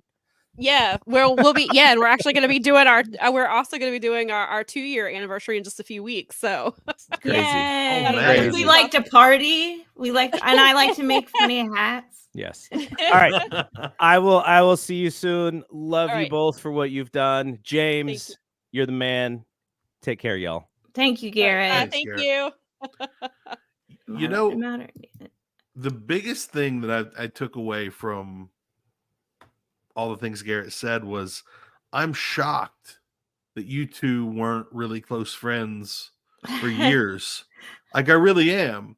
Yeah. And I think, I don't know how the pairing came together, but I think that's the basis around which the community grew, is you feel like old friends. And I think something similar happened with me and Kevin. I was going to say this. I called Garrett the podcast matchmaker because when you and I was listening to you and Kevin one day, and you guys said that you had only just known each other for this many. And I was like, and you guys had just met. It was the one where you went through the travails that you went through to drive and meet Kevin for the first time ever. Yeah. And that you guys were talking about the fact that you had only been doing the podcast for a little while. And I was like, no fucking way. No way. Those two. Garrett's got the touch. You guys thought and then so I found that out about virtually everybody else that happened with the original Dynamite show was different people, and so it Paul and just different people suggesting different people for each other and everything else. But there's almost every podcast on this network was a product of Garrett podcast matchmaking. And he needs to start a podcast matchmaking service, apparently. Oh my God, yeah. Genuinely one of my favorite things. It's really one of my favorite things about him, because it says a lot about that's what the tone is set, is that the person that set the tone for this is somebody who is just in my world, I played soccer he's a center midfielder. He understands people's strengths, and he understands people's personalities, and he understands and he's like, I bet these people would go together. And what's funny about Sam and I too is when he introduced us, it was I'm like, oh my God. And so I made sure, and I was like, I want to do this, but I don't want it to be one of those we hate men, women, wrestling only, stupid. I want to. And Sam was like, me either. And I'm like, oh, thank God. Oh, thank God. Oh, dear God. And it's so we take shit with the timing of matches, but that actually has real sense to it. And there's an actual valid, and so it's I've actually become I love the timekeeper badge of honor. I think that's really fun, but that's something I've learned in this time. It's just so hilarious. Last night, I don't know if Nikki's still in the chat or she even remembers. Kevin Kelly made some offhanded remark last night, and Nikki brought up the fact that he's like, "Oh, but you hate women who you hate time in matches." I can't remember what he said, and it just man. Because she's Brian and Dave had their controversial episode over the last several months that had the stopwatch people reference in it, and I was like, listen to you getting shout outs on Brian and Dave. I know, right? I was Come on now. Hey, it's still a shout out. That's how you know you've made it. It's so hilarious. It was just Dave was dancing around it, and Brian was like, "You're talking about the stopwatch people," and I was just like, again, as I say all the time, if you would take into consideration what we're saying, we'd stop time and matches and prove on our point. But you keep doing things, so representation matters. We're here. That's fine. And it wouldn't piss you, and I think that it wouldn't piss so many people off if it wasn't something that was kind of it's touched clearly a nerve. thing. It clearly, yes, exactly. People don't bother if it doesn't bug them. No, and that takes me back to Garrett talking about tone, podcast tone and all that, and the fact that I know there's a couple of listeners of the Boom who don't like me getting negative about the show, but I get negative about the show because I want it to be great. And I know how great it can be. Yes. And I know how easy it would be for Tony Khan to drop 10 or 15 belts and focus on the women a little more. Yeah, and that's our whole thing. It's just like, and that's why, like, I was just, you cannot attract a Mercedes Moné or even get Becky Lynch to even consider leaving WWE to come to your product when you treat the women the way that you do. Like, you have to, if you clearly are able to attract male wrestlers to come sign with you, why then look at the women, and like, I know Becky Lynch probably did not even once consider AEW. No. And why would she? It was like this discussion that Kevin and I had about the loss of Jade. And it's like, is it really a loss? They protected her from every popular wrestler they had. Yeah. There weren't any matches that were coming that we didn't get. And if Mercedes Moné came in, they wouldn't have matched them up, most likely. Yeah. They did nothing with Jade other than they Goldberged her. And I mean, you can do that with anybody. And she looked good while she was Goldberging people, but it never grew into anything. Yeah. And so, why would you come into a situation like that? And then you had Britt Baker be a really big deal, and then you just all of a sudden you don't see her. Yeah, and there's some other, and I'll say, like, I keep getting cautiously optimistic is what I say, because like this division it's not the division that's let me down. It's the booking of the division that has let me down. And so like, I see like all the positives. Like, I love the Toni Storm stuff. I love, like, Mariah May, I think is going to be great. Now we have Deanna. I saw Scott Edwards say something about that Megan Bain is wrapping up in Japan. So I assume she'll be in AEW soon enough. But like, so there's it's the women are not the problem. It's the booking. It's the booking, it's the characters, it's the storylines, it's the time that they're given, like, or one match per show, or they get the two. Paul wanted me to say, I just remembered, Paul was like, tell everybody that Rampage had its biggest numbers that it's had since the summertime, and that was the show with 2 women's matches on it, which is phenomenal. But also those women's matches, there was a 2.5-minute tag team match with Willow and Chris Statlander. And then there was a 9.5-minute or a 9-minute match. And he was like, you kind of just have to take what you can get. And I was like, but that's the problem. You can't, not Paul, this is not directed at Paul, but this is that mindset from these promoters that take what you can get. And that's what the women have been doing. And that's what they've been doing for 30 years. Take what you can get. No, put some damn effort into it. Just the way that you made me watch MJF for a year, who wouldn't vacate titles when he was injured. Oh my God. And all the ring time that you give him to cut promos for hours and hours and hours. He cuts the same promo in every big, and I don't dislike MJF or anything like that, but there's just the things. He cuts the same type of promo in every feud he goes into. It's the same type of thing. And then, so give that to the women, and they're not gonna, and though, and obviously we talked about how, because Dark and Elevation aren't there anymore.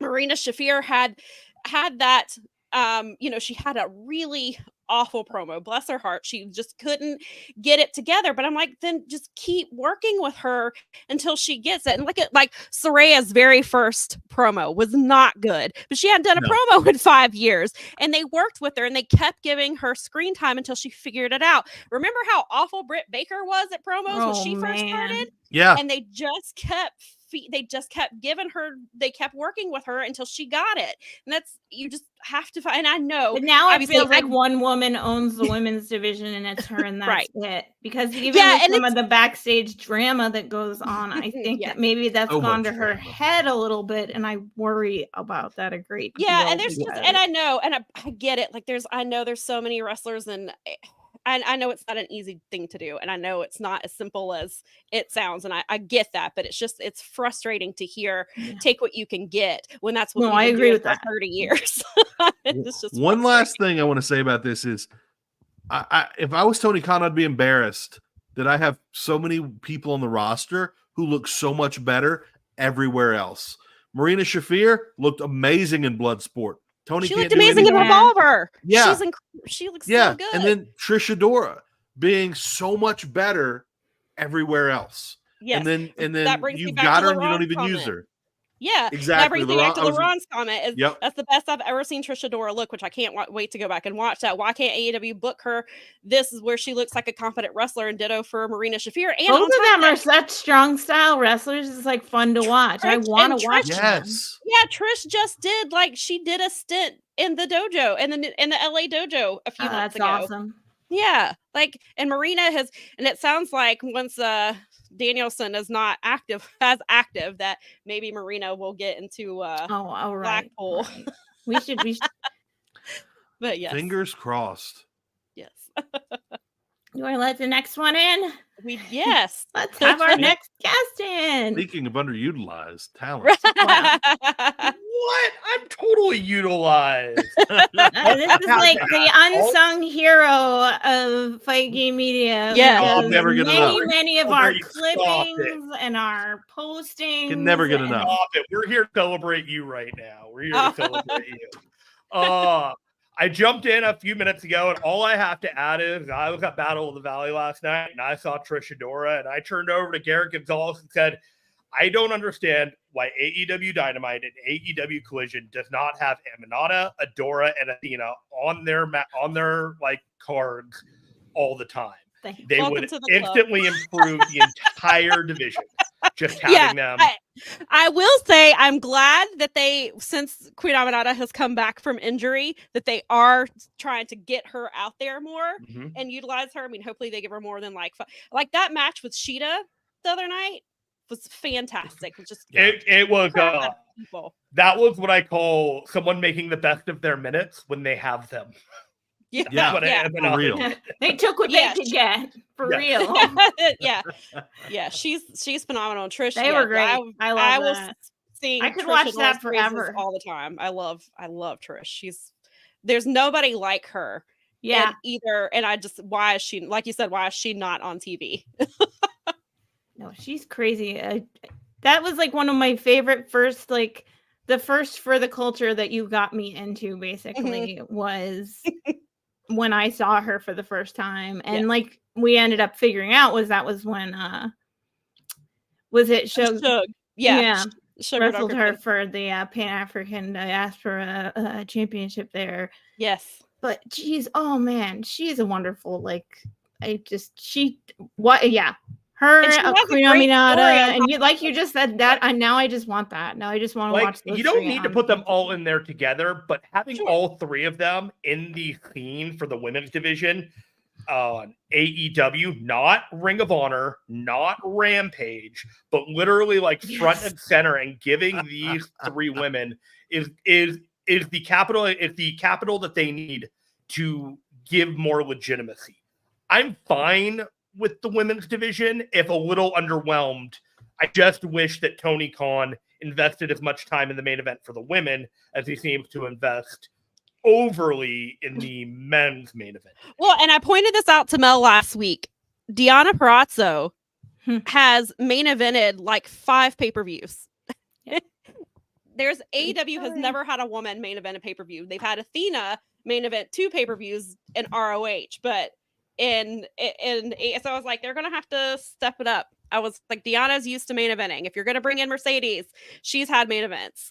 They'll never get Mercedes with the way that they're doing things. What motivation would you have to come deal with any of that and to not, like, she has more leverage than just about any female athlete there is right now. And I mean, use it.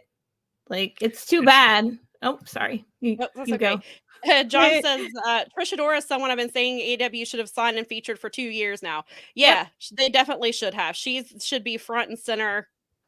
Selling, she's. And John LaRocca is actually like, he knows how to book women. So he knows what he's talking about. He actually knows. So maybe Tony should give him a call. It's just an overall misuse of talent. Yeah. On so many levels. It's not like they don't have the roster. I mean, in some cases you can look at the roster and be like, it's crazy deep. Weak it is sauce. crazy deep. And even the women who we'd aren't never know.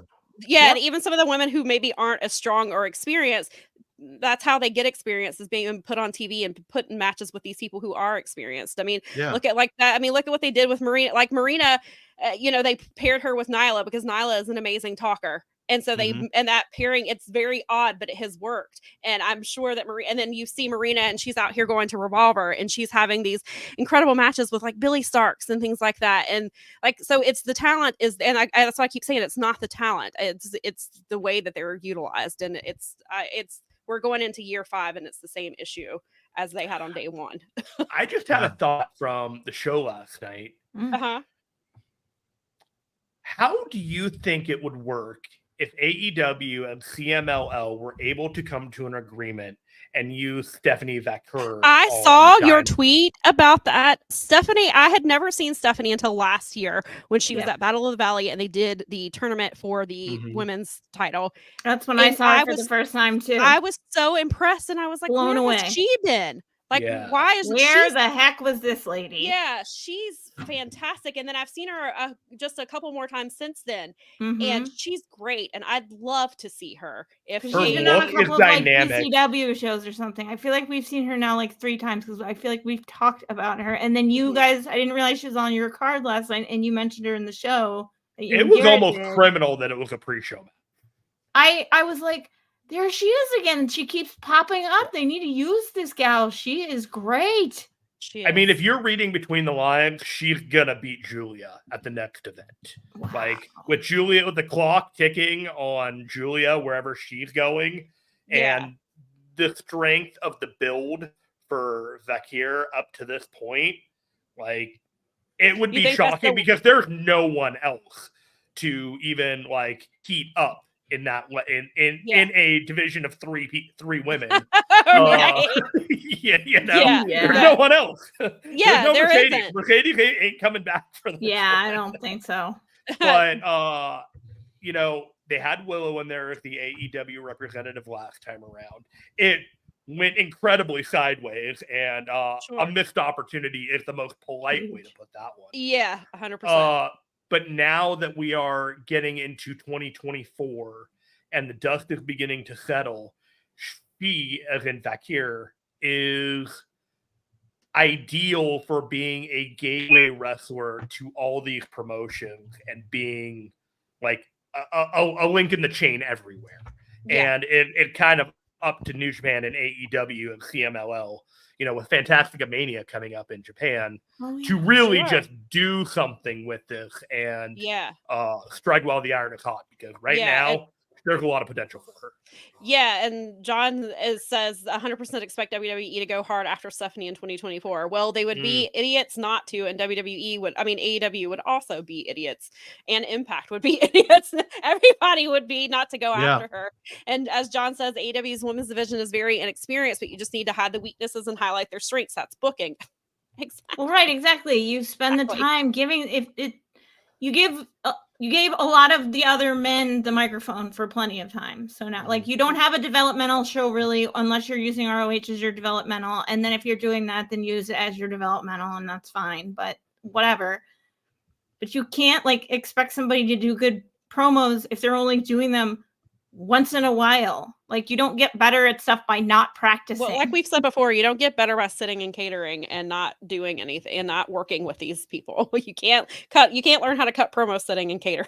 Like, they got to be working with these women. You can't not give the women the time and then say that the women don't cut good promos. Like, you're setting them up for failure. It's the same thing they do with the comic books or the movies or the whatever. Is like, we're going to set you up for failure.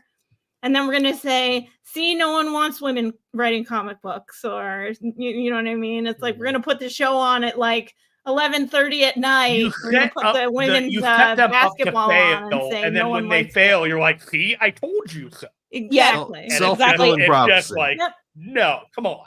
Like, that's how they always faith do. Approach. It is, but it's unfortunately, it seems like it's the most common approach. It's because to me, I still feel like Tony doesn't think about ladies when he doesn't think about it. And there's like times. Let's be honest, ladies haven't been a big part of Tony's life. I think that's probably true. In general. Well, it's just frustrating because he talks about how hands-on he is with Athena and Billy and their story, and they come to him every week and they go over ideas, and sometimes Lexi Nair is involved. And then the same thing with Tony Storm, like with the Timeless Tony character, like he's very hands-on. So I'm like, I know that you can do it. Oh, you can do it. Then you're showing me that you can. So then I know he's got a million things on his plate, but you've got to start delegating or start figuring something out, because he's got to tweet at the USA Network Twitter. So, I mean, he's got priorities. Take some time. Yeah. It kind of reminds me of like mid 2000s TNA, where they would have this amazing Kurt Angle, Samoa Joe angle, and they would let everything else on the show go. and then there might be an amazing women's angle, and everything else on the show suffered. They could only really focus on one angle at a time. And I feel like that's what Tony Khan's doing, and he's drifting more and more that direction, kind of like we've seen with MJF. Well, and Mel and I talk about this all the time, is he's very bad at pivoting, like with injuries, and like obviously, the whole thing with, he's awful. He very rarely, like the Acclaimed kind of forced his hand a little bit when they did the title change with that, but that's kind of an outlier. And this is why I go back to my thoughts on Swerve. I want to be wrong, but he typically picks his champions out a year in advance, or he books them out for the year. And Swerve didn't start getting real hot until middle of the year. And I think he probably already had his champion. Swerve getting belted this year? I think it's going to be the international title. I don't think, main title. I don't think he's. Not the main title. No, I think the international title. I think Tony is listening. Like, I think it's with him going to Jags games and things like that. Like, I think he sees it. He knows the fans are into it. I don't think it's enough for them to put the biggest title on him. So, and people they're like, put that championship on him. And I'm just trying to brace myself. I know how Tony he doesn't pivot, and he rarely pivots. The fans rarely can force his hand enough. I think he'll be international champion, maybe TNT champion, but I know they're doing this big story with Christian and still Luchasaurus / Kill Switch. And so I think the international title is where he goes. And then in 2024, I can't stop calling him Kill Switchosaurus, and I'm not going to. I think it's the dumbest thing ever, and I'm just going to make fun of it. But I was like, I want to be wrong, but I just think, and especially there's been rumors out there about what the plan for next year is. Obviously, you've got Ospreay coming in, and I'm sure they promised him, like, if you sign with us, we'll put the big boy title on you pretty soon. There's a lot that I agree with you on that. The plan changing, it seemed like a lot that it even went to a 3-way at the C2 and putting Swerve in there. It felt like that was a last minute change, and it wasn't really ideal. Now, are we talking it's more important the journey to the belt for Swerve or the destination and what happened after? Because we're looking at a very busy 2024. And right now, the main event scene seems to be MJF, Hangman, Swerve, and Samoa Joe. Will Ospreay isn't here yet, but when he gets here, he's going to be in the mix as well. And it's going to probably be those guys for the foreseeable future.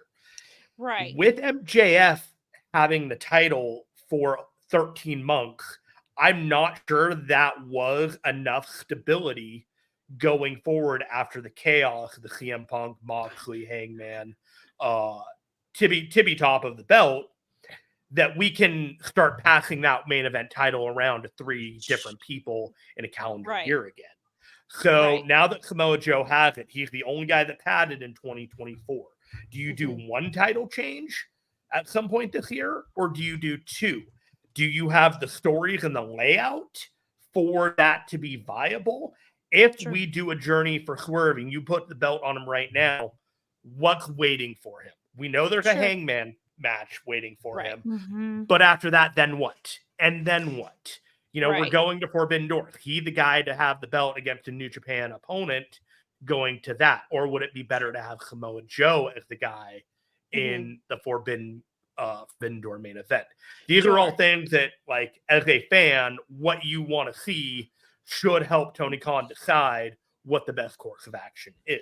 And right now, I'm kind of leaning towards keep the belt on Joe. Yeah, I mean, that's a very valid argument because, like you said, like, once Swerve gets the title, then what? And that's, but I think so many fans are behind Swerve already, and so you don't want to do anything to kill that momentum for sure. James had to bounce because we've been keeping him here. I was going to say something, but so we got, and the fans are so behind Swerve and they love him so much and they just want to see, it's hard to, because like you see, obviously the Prince Nana stuff is really huge. And I keep pointing out Mogul Embassy has titles, but Swerve is the only one without one. And that's kind of, when you look at that group, Swerve is the one. So then because we were talking about like, because obviously, Mogul Embassy is wrestling Wednesday against the Bullet Club Gold, and I was like, do they keep the title on Mogul Embassy and then put like the international title on Swerve at Revolution, and then like I still, because Swerve put out there him versus Hangman at Wembley, and so that's what I keep going back to. I don't know if that's what the plan is. Hangman may be in a totally different. It could be Hangman and Joe, just so I keep going back. But that's something I go. Well, I'm sure actually that's probably Will Ospreay is probably going to get belted at Wembley because that's the big go home.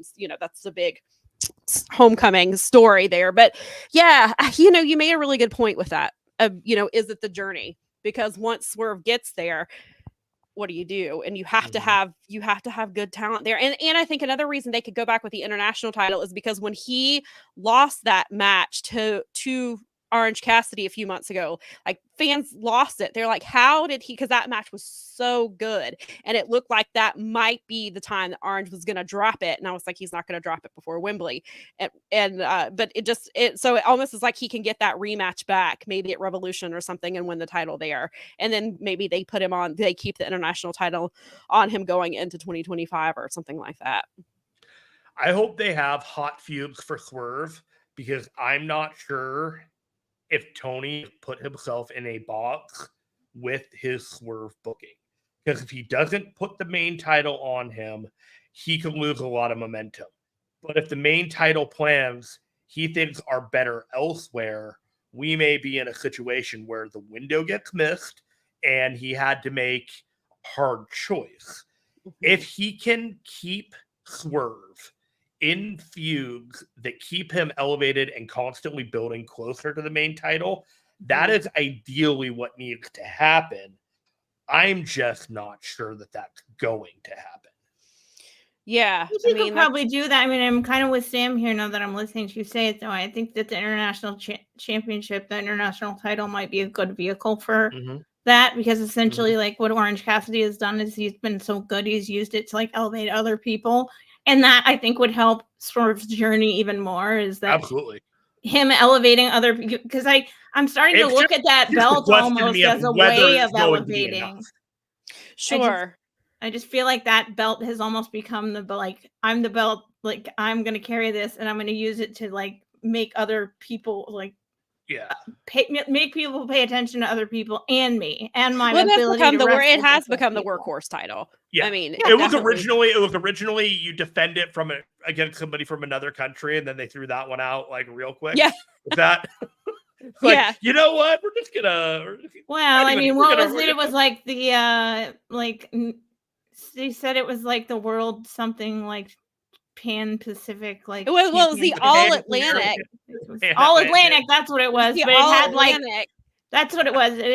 But it had like a Japanese flag on it. It was like Pac did defend it, and Pac went to England and defended it a couple times, and then sometimes I don't know if Pac sometimes I think Pac was a mirage and he never really existed, because he's the Mandela effect. Like he was there, but he wasn't. Right, exactly. But then he's supposed to be coming back, so I think it's gonna get weirder. Sure, maybe is he coming back. I haven't heard. I'll believe it when I see it. Yeah, or don't see it and think I saw it. Right. Yeah, because Revolution is probably going to be Samoa Joe versus Swerve versus Hangman triple threat. Or I also think it could be Samoa Joe versus Hangman, because it is in Greensboro and that is where Hangman lives. So it could be a hometown, have him get it still could be a triple threat, but they could just do Samoa Joe versus Hangman there, especially because Swerve was like, well, I took Hangman's spot. And then Hangman was like, what did you say? So I was like, well, that is a hometown. They could do the hometown match there. And he's doing that working his way back deal. So I guess maybe that could be, I mean, that's March, right? Yes, March 3rd. March 3rd. I will be there. 6 or 7 weeks. I mean, I guess you could do it. That's tight. Yeah, they could. I would say that because the Sting retirement match is happening that night, that we are more than likely getting a 3-way. Because Tony believes that he does not need to do a one-on-one match that night, because he has the Sting retirement to focus and emphasize. Right. To me, that makes a lot of sense. Mm-hmm. Yeah, I mean, I like the idea of a three-way. I think it's smart. I think both of those, it keeps them both elevated. 'Cause I don't think Samoa Joe is dropping the title. I don't think he's gonna be a 3-month champion or anything like that. No. I think they're gonna do him better than that. And but then you've got Wembley. That would be amazing. right. Really, Oh I God, mean- can you imagine?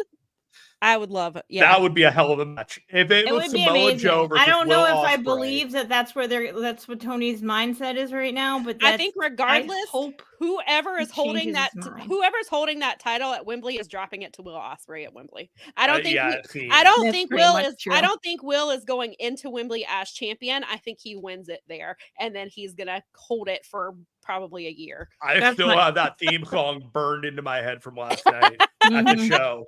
Just dun dun dun dun dun dun dun dun dun dun. Elevated, so elevated. It was, yeah. Every so often I get a different song stuck in my head. I have Oh, I've Claudio's elevated gets stuck in my head all the time. Cody Rhodes's Oh. gets stuck in my head. Yeah, I just have to Sometimes see the one. Just Five Guys bass beat will Yes. get stuck Yes. in my head. The Mhm. doom, doom, doom. Wait, that'll hype you up. That'll hype you up. It It's does. a combination with me. It's usually either wrestling themes or like it's video game themes, wrestling themes, and the Star Wars music forever. There is occasionally a TV sitcom Mhm. like the Golden Girls is one that You're like, why am I that singing the just- theme song to Cheers right now? Like, I right? don't know. You got the Friends theme song that's Yeah. Mhm. still kind of a banger. You know, Yeah. you know, come on the radio like, yeah, I'll listen to this one all the way through. Yeah. Reminds you of some good times. We all bought, hey, anyone of that age bought that one stupid album by the Replacements for that one stupid Absolutely. song. That had the Friends cast. Yeah, on the right. Yeah, cover. yeah. Yes. Make your money. Make your money, people. That's, hey, I mean, Yeah. you know, Hey, it I works. wish I had a theme song that could. I mean, I'm gonna make an account for my hat now, and maybe I'll Yeah, have the you do, famous John. hat on the network. John John loves the the Sonata Sonata. mark for a song. Yeah, That's a good Why one. not? Why not? That's good. Yeah, I went to Battle in the Valley last night. A fantastic show. I have some photos from there if you want to see. Yes, that of all right, course. let's see oh here. yeah, we could Always. share them. Yes, I All do right, want to let's see see them. here. Oh, there we go. There's the Jack Perry.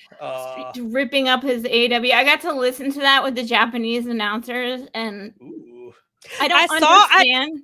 I don't understand Japanese, but I started to try and learn it, so I now have a fundamental, like minimal understanding, and I also understand wrestling announcing. So it's hilarious to listen to them now. I kept seeing the clip of him like running, So like where he funny. attacked. So I didn't see until today where he had the Bushi mask on. And jumped the gate with the Bushi mask on, and like Bushi quote tweeted the Japanese video with like a bunch of red exclamation points, and Chris Charlton pointed out like all the people who've used Bushi's mask to hide underneath, Mhm. Jeez. and like it was like 4 or 5 different wrestlers have used his mask to attack other people. Interesting. So I heard a story about Uh-huh. this thing earlier today. And apparently he got on the bus with the mask on and no one knew who he was. And so Oh, wow. he got all the way through his angle, and that was the discovery of him. But Wow. he was in there, and there were questions about him on the New Japan bus, and I'm just like, that's fantastic. So they the really like went Rocky to and some President effort. Ace know.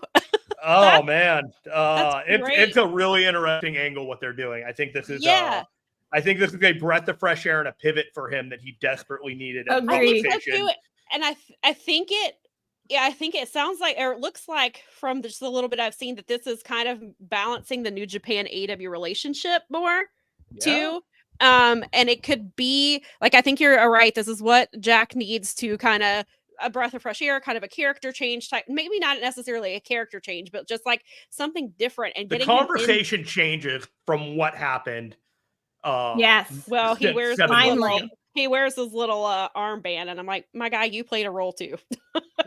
Yeah, the scapegoat thing is kind of, but that's kind of funny. Yeah. I mean, it is kind of funny, but I'm like, funny. you played your role, my guy. You do these things. Yeah, yeah. Oh no, it's totally smart. It's very smart, and of course, having the first match in Chicago, like we know that little wink, wink, nod, nod that you're doing by having your match in Chicago. Like we get it, and so, but yeah, I think he would benefit from wrestling a lot of some of these guys in New. So do you think he stays in New Japan to the point where he's like going into like G1 type stuff, or is this just kind of they just kind of use him, do you think he'll spend more time in Japan than he does in AEW?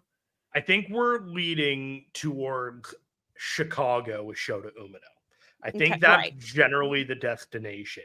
If he is announced for the New Japan Cup, that means he's going to be around for a while. Okay. If he's not announced for the New Japan Cup, Super Juniors? What's that? What about Best of Super? Do you think that he'll do New Japan Cup, or do you think I would hold him out of the Best of the Super Juniors? I would too. I think he's a bigger star than for the Best of the Super Juniors. I think they want to keep him at a higher level. And now it looks like Umino is a heavyweight. So if he's that's right. Shota, you're right. So he keep would him there. And I didn't think about the cup. Well, you've got Mustafa coming in to wrestle Mustafa Haramu. Ali would be the guy that I would want to put in the Best of the Super. Me too. That's exactly what I said. Well, I said that before, but then I said it again last night. Like that's, and not that he would overshadow, but like Mustafa, if they put him in the BOSJ, like it needs to just be him. Like you don't need to bring in a Jack Perry on top of that. Like, or I mean, I think you could still probably, if they wanted to repeat Speedball in there, they probably could. But but what you're saying about the New Japan Cup versus Best Super Juniors, that makes a lot of sense for Jack Perry, because that will help, I think, rehabilitate, and he can find what's his next character, what's his new evolution, what is your next level, that's where he needs to find. Yeah, he I'm really interested to see where they go, and putting him with Shota out of the gate. Oh man, like that is a very exciting feud. It is incredibly exciting to me personally, as a guy that watches the New Japan side of things. You said it earlier, and I feel like we are starting to get the return on investment from New Japan. I'm like, hey, we're doing these shows. We're going to use some of your guys. We have given you a lot of our guys. We have eaten a lot of losses. We have done a lot of business to help you. Now it's time for you to return the favor. Yes. So I sincerely hope that this becomes more of an equal partnership rather than AEW steering the ship for their interests. Yeah. From what I've seen in the first event for domestic New Japan event, I feel like we are in a great direction. Things are very, very strong. And the introduction of Jack Perry was one of many things that led me to believe that we have a very exciting few months ahead. Yeah, I was planning to wait until this show got onto World, but I was like, I knew I should have checked it out. But I was originally, because I talked about this earlier in the show, my plan was to watch Hard to Kill, and my friend bought it. And we typically split pay-per-views, and then we found out TNA Plus only lets you watch on one device at a time. Technology. So yeah, exactly. That is total BS, though. It is, and the replay was not up, and they put it up, and then they deleted it, and then they put it up, and it was locked, and and apparently expires in a month, and you only it's not. I was like, what? Get your shit together. Why TNA. would you do that? Don't you want people to watch your stuff? Yeah, so I ended up watching Collision and Battle of the Belt. Money. And the main thing I just wanted for Collision was I was excited because Tony announced Hangman versus JD Drake, and I was like, okay, all right, you have my attention. Yeah, I went with Collision and Battle of the Belt. Don't tell me what happened. I haven't seen it yet. I won't tell you anything, but that's what I did end up, because Bob had his party and everything, and I was really excited for that because Hangman, it's who I started in my local promotion, PWX. Hangman was there he wasn't Hangman then, he was Adam Page. And then James Drake that's how I know him. And I've watched him wrestle for like 8 years. And he's one of the first people I saw live. Last night was their first time wrestling ever, because I think Adam Page was on his way out when Drake started coming into PWX, and he was like a lower tier guy. I don't think Anthony Henry, don't remember where, because Anthony and James Drake didn't tag until much later in their. It must have been either WWN or Evolve, because that's where I saw them together. Their Evolve match, the night Anthony Henry was on almost all of my Evolve shows. That night that they won at Evolve. that was the first time they had ever tagged.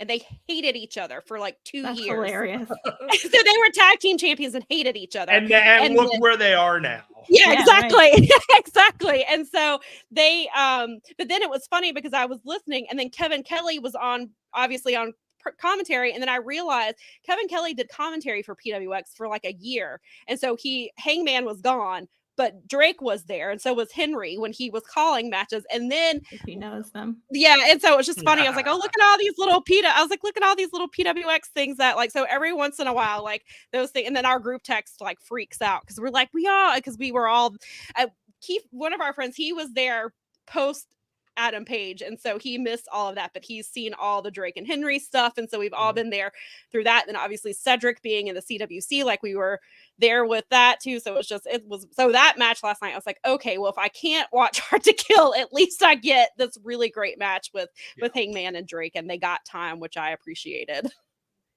I'm going to be checking it out really, really soon. Sam and Mel, you were two of my favorite ladies, but I owe my favorite lady a movie in about 45 minutes. Totally so I got to get going. Oh, we appreciate it. Congratulations on 100 episodes. I was honored to help you in any way along the way, and I hope to do 100 and 200 more. Congratulations to you both. Truly. And I'm going to get going. All right. Thank you so much for coming by, Jeremy. Really. No problem. Congratulations. Thank you. One. Bye. Bye. Oh, man. We have made it 2.5 hours and barely talked about anything on our. That's okay. I think people will enjoy this. Plus, yeah. We talked about wrestling. We talked about wrestling podcasting. We talked plenty about Battle of the Valley. We've got all kinds of Battle of the Valley stuff. And then the Battle of the Belts, of course, was no title changes again, because why would they? It made me. I don't think the timing was on purpose. But Anna Jay, I guess, would have been in the ring around the same time that Jack Perry was doing his run. So it's like she's over here having a title match and he's running into New Japan. And then I didn't think about it until she was already in the ring. But Deanna was having her debut match running against Hard to Kill. Jeez Louise. So I was like, last night was rough. I was like, what am I going to? And then I was like, you know what? I wanted it to be because it was like me and the dogs and we were just chilling. And I was like, I had like some mulled wine and just like sat and watched wrestling. I was like, I'm gonna have a little bit of something warm to drink, and I ended up making my doggies because it's. I mean, the thing is that we did finally get winter, and it is we have a wind chill advisory right now up to like 20 and 30 below. So and the wind is I have some friends in the area with that. I had some friend that's in the Chicago area, and he was talking about how it was like negative something or other. But yeah, it was like this is the perfect time to drink something warm and sit and cuddle up with these guys. And they had 3 hours, and it was perfect. So we just watched. My dogs love AEW. So. Yeah, Miley looked at us like. Wrestling again more. I know sometimes I think they're like, you people are crazy. Although in fairness, my dogs really it keeps them calm when I am playing podcasts, having podcasts on in the background. Oh, awesome. And I've read and my our dog behaviorist and the dog behaviorist book both talk about the fact that one of the ways that you can help dogs relax is the same as people. Sports talk radio, stories, stuff like that. Yeah. So they actually, I think that they look at the podcast when I'm like listening to podcasts and doing stuff is part of like what's normal. So it's actually kind of fun. So yeah, it was funny. You could almost say that they're also fans. It's too bad they can't subscribe. Right? Yeah, no Miley, thumbs. It's funny because Miley has had reactions like Tana has come out in like the feathers, and she was just watching like what, and so she was like, "What is that?" And then there was another match. There was an exchange we had on Twitter like I don't know, maybe 2 years ago now. Miley was watching the TV and it was Jonathan Gresham, and I tweeted about it, and Jonathan Gresham responded and to Miley, and then he sent a picture of his dog, and he was like, "My dog says hi," and it was just this cute little thing. So now every time that reminds me of what happened this week. So my noon alarm for my pills that is also my dog's pills is it's Liger's theme. I set it as. Because it makes me feel better. Yeah. Like every time I hear it. So it's like And so I downloaded it a long time ago. And I'm like, I'm going to set this as the noon alarm. And I have a healer, a blue healer. He's very smart. Mm-hmm. And also my other one, she's half healer, half terrier, and they're both very smart. So they recognize like ringtones and stuff apparently. Right. So he was being a big pain in my bum and he would not come in. So and forgive me if I told this story already, but so he wouldn't come in and I was like, what am I getting? And then his noon alarm went off and I was like, what the hell? So I just sort of held it outside and he came running in. So I'm going to test it in the future. But there's a possibility that my dog will actually come to Liger's theme.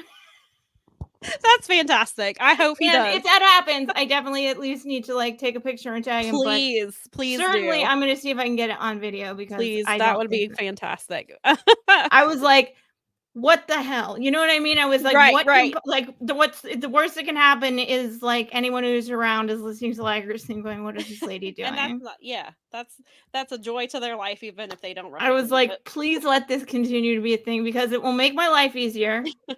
Yeah. Because it'll make him come when he's being stubborn. And it's the most hilarious, like wrestling silly thing, like accidentally, like inadvertent wrestling dog relation thing ever. Just be like, yeah, but I used to have a dog that used to come to Liger's theme. That's so great. That's such a great especially since I dressed up. Yes. And we had Jim on with his Liger hat. Liger hat, which is honestly, that thing is like one of my favorite things. I'm so glad he wore it. I'm so glad. Yeah, I think he probably wore it for me because he knows how much I love that thing. It's just so great. Yeah. We're lucky. Yeah, definitely. For sure. Right, so I guess what should we talk about? What do we have left? Before we wrap up, I will grab a couple of things. So I get you know what? Going back to Hard to Kill, I saw a few things. There was a few title changes, a few titles did not change hands. But then we had Nick Nemeth showed up last night. Right. He showed up after the main event. If you have not seen the show, I'm about to, I don't know if we want to get the spoiler graphic up here real quick. So I'm about to spoil the main event. The main event of the TNA Hard to Kill show if you have not seen it yet. So this is this is your warning to mute us or to come back after you've seen it. So Moose defeated Alex Shelley for the title last night, and as he's he's in the ring, and then Eddie Edwards.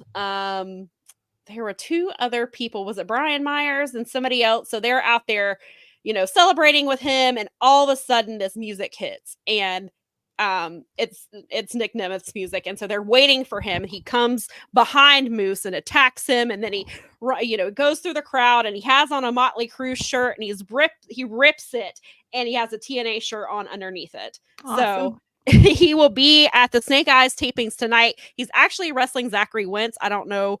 That obviously has nothing to do storyline wise. I think it was just obviously match wise. So he has a match tonight at Snake Eyes. So I guess he will start appearing. I think I don't know if his match will be this Thursday, but they tape 4 weeks in advance. So he's there. And then I also saw that I didn't see how she came in. I just saw a couple of pictures of her. So Ashley Sabera, who most people know her as Dana Brooke, was there last night. And she's going by Ash by Elegance. And she was in like an evening gown. I guess she was sitting ringside. I don't know. Like I said, I didn't see the actual clip. I just saw a couple of pictures. So she's there. I did see, because they did the Ultimate X, the women's version again last night. And I saw that Zaya Brookside, she was in that match. And then I saw that they signed her. So Zaya is now. Yes. I do know that Trinity did drop the title to Jordan last night. Mercedes and Bailey thought they were being incognito, sitting way up high. It was very obvious in the picture that it was them. But I love that they support each other like that. I really love that, their friendship so much. And after Trinity dropped the title last night, somebody was there, somebody I follow was there. In the video, you hear somebody said, Bye. Or no, we'll see you at the Rumble. Bye. And she will most likely be at the Rumble in 2 weeks. Her contract was not technically up until April, but Impact is pretty good, or TNA is pretty good about that type of thing. So I expect her to probably, if she's not in the Rumble, she'll be there like the next night or something like that. I see her coming in pretty soon. But I heard the show was really great. I'm really looking forward to catching up. Was really mad that I didn't get to watch it at the time, and so the TNA Plus will be something to keep an eye on. I think if you, and it's weird, like you can pay $9.99 a month and I guess you get access to stuff, so I don't know why they even had the $39 option for the pay-per-view, especially if it's only going to last for a month, then you can't watch the replay right away. But on Fight you can pay the same amount and you get the replay right away. So TNA is going to TNA somehow. This time it seems to be with the app. But yeah, so that was some cool stuff. Yeah, we got to we got to most of the stuff, obviously, because Mustafa challenged. There was a video that played last night, and he challenged Haramu for Windy City Riot. Haramu tweeted back because Mustafa called him out for carrying for Daryl, basically, and so Haramu tweeted last night, like maybe like 30 minutes after that video aired, and it's a picture of him holding Daryl, and basically they accepted, and so that match has been made official for Windy City Riot, along with Jon Moxley versus Naito. That, as Jeremy said before, that is not a title match as of now because there's so many shows. Naito has to defend his title between now and then, and so it's possible he won't be champion by the time they get to Windy City Riot. But that match doesn't need a title. They even talked about, Garrett and him even talked about that a little bit on their recap, is that it doesn't need to be a title match, and I'm okay. Like, I don't think it does. It's fine if it is. If they choose that's fine. Like, whatever. I mean, I don't expect, there's no reason to believe that Jon Moxley is winning the IWGP. No, especially not off the right now. They're still part of, I mean, they still have story, apparently. Like, it feels like this is going to be, like, because it feels like this is Naito's last round of the title, they're probably going to leave it on him for a bit. I feel like. Yeah, I think he'll have it for a while, and he'll go into. I think he'll come to Forbidden Door as champion. Yeah, that's they better book him They better book him this time. And in fairness, I mean, a lot of people, like the guy behind us at Forbidden Door, was flipping out when he saw Naito, like losing. Oh, Naito is huge. Like that's what I kept hearing. Like, every time every time Naito comes here and was like doing indie shows, he would have like really long meet and greet lines, and he was like shocked every time that American fans knew him and wanted to stand in line to meet him. Oh, he was the guy behind us. Now he's coming in as champion. Lost it. I should be coming in as champion at Forbidden Door. So I mean, it makes sense for him to be the champion on the North American show, because he is very, very, very popular here. As he should be. Naito's fantastic. And a lot of people haven't seen him because he didn't come. He was gone for a period of time, and then there was COVID and everything, and it was like that was the first time he wrestled in America since like before COVID. And I mean, it was like, I got to see, I'm really lucky. Like, I got to see him at Madison Square Garden. So it was like, all right. But yeah, no, it was like crazy. I mean, people like, Naito's popular here. It would be it'd be a really good match for whomever. I mean, there's a lot of good talent on. Hopefully AEW they don't do like they did last year where they did Sonata versus Jack Perry. Hopefully they it really blows, because I wanted to see those two wrestle well, and instead it kind of felt like a big blow off match, and it sucked. Yeah, it did. Yeah. Really, so I'm hoping whoever Naito faces at Forbidden Door will not be a blow off. Yes. Will be someone that he actually wants to wrestle and like put the effort in. Yeah. Yes, exactly. That'd be nice. And then I guess the other really big story from the week is the people in our picture. Young Bucks made their triumphant return, which was funny because last week Mel was like, "Where are the Young Bucks?" And I was like, "I think they're off TV for storyline." And of course, I didn't realize. Keep forgetting about the Homecoming show, and I was like, "Of course, that's where they're coming." As soon as their music hit, it was so funny because I was sitting there because it was at the end, obviously, because they came back right at the end. Well, I had heard earlier in the day that they had been spotted. All And right. so when they were waiting, I was like, oh, I just said super kick party. And then it hit. And I was like, there they are. And I was like, oh my God, we're getting the match that we were talking about. Like Mel and I were saying, I think we said it on the podcast. I know I've talked about it in Slack. I don't know if Josiah's still here. Josiah and I had this conversation like a week ago that we thought the Young Bucks should be Darby and Sting's last match, or well, Sting's last match, not Darby's, but I guess their last match together. Because even last week, you and I were saying that it was becoming more apparent that Sting was not going to do a singles match, which is totally fine. I know people are upset. Sting is 63 years old, you guys. Like some people are upset, but I think those people just I don't think they're thinking it's straight. fine. Would I like to see him go out in a singles match? Sure. I want him to have a good match. So if he doesn't, but all indications are that this is Sting's the way that Sting wants to do it. That's the most important to thing. be like embarrassed. He doesn't want to look why would he?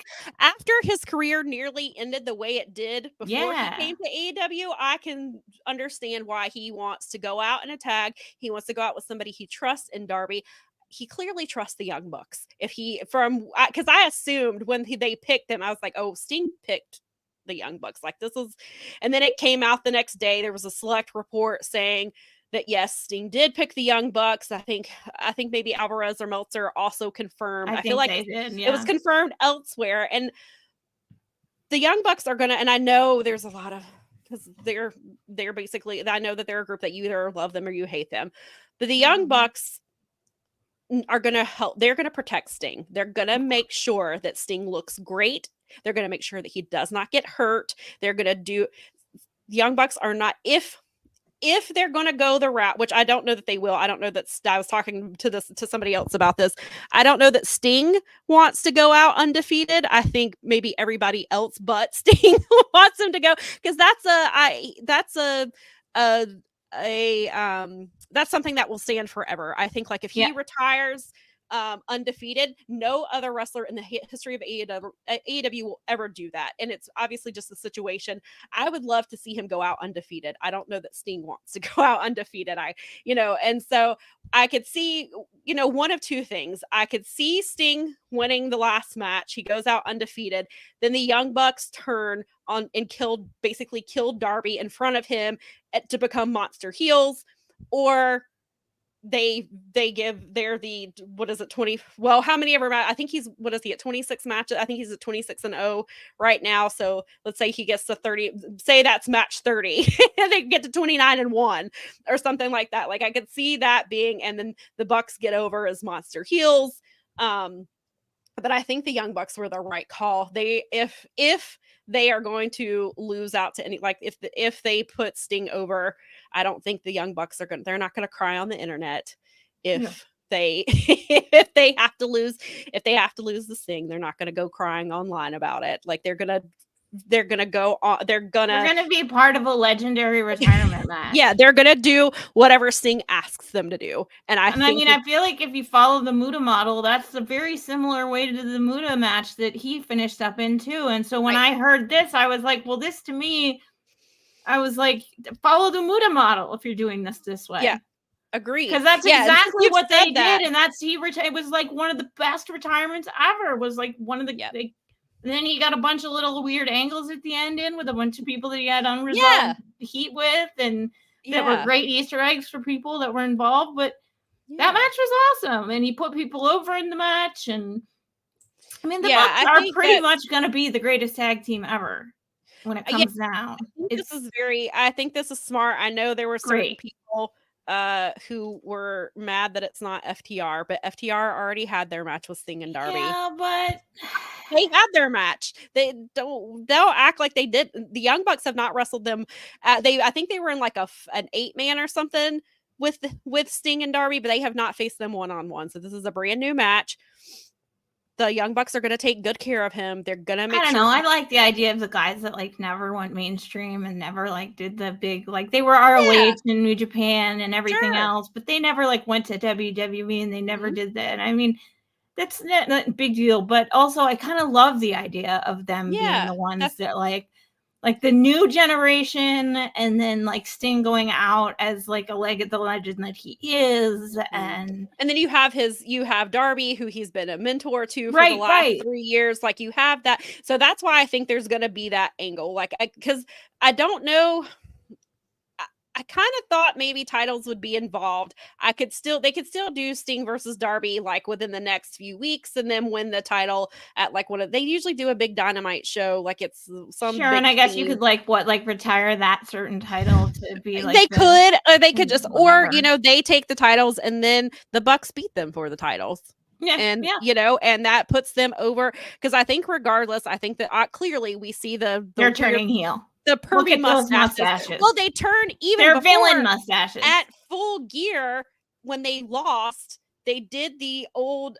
Somebody said, I think it was like an old was it a Jericho angle, or there was somebody, I forget which angle it was, where they're taking chairs and they're just like trashing everything and they're pissed, and then they go off TV. I think that actually that is a Jericho angle, because he did that after he lost to Okada in at Dominion 3 years ago. And a lot of people hated the ending, but I thought it was the best thing ever, because the match was so good, and then he just threw a mega tantrum after when he lost. Yeah, Miguel said, he confirmed it was a Jericho temper tantrum. So so the Bucks kind of played into that, and so clearly they come in with the villain mustaches on Wednesday, and they look like what are their names? Everybody's saying the Mad TV Spy. There's the the very Spy versus Spy. There's a lot of people, I think what they're thinking of is the Royal Tenenbaums with the outfits a little bit, but not the mustaches.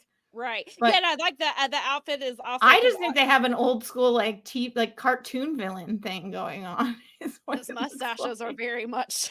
They look like they're gonna tie a damsel in distress to some freaking train tracks. Like they probably are, and Sting's gonna have to come save them before the train gets. Darby's gonna maybe they'll tie Darby to the train tracks. He'll do freaking anything. There we go. Yep. We'll tie him to it, and there's a train coming, and it's timed, and that'll be the end. Come on. There we go. And then Darby would totally be fine with that. Either that, or Darby's gonna he's gonna do a code red off the top of a train. There you go. He gets free and then does a flip off the engine or something. Yeah, there you go. But I think the Young Bucks I think they're going to be a lot of fun to watch. Like I actually love this. I love the Bucks as heels. I think they're very good at it. They're good at leaning into, because people don't like them and they know it, and so they're very good into leaning into that type of stuff. And to do it against one of the most beloved people in wrestling, like I think Sting is one of the few people that everybody loves, and he's he seems to be an amazing person. He gets the second chance to how to end the career the way he wants to.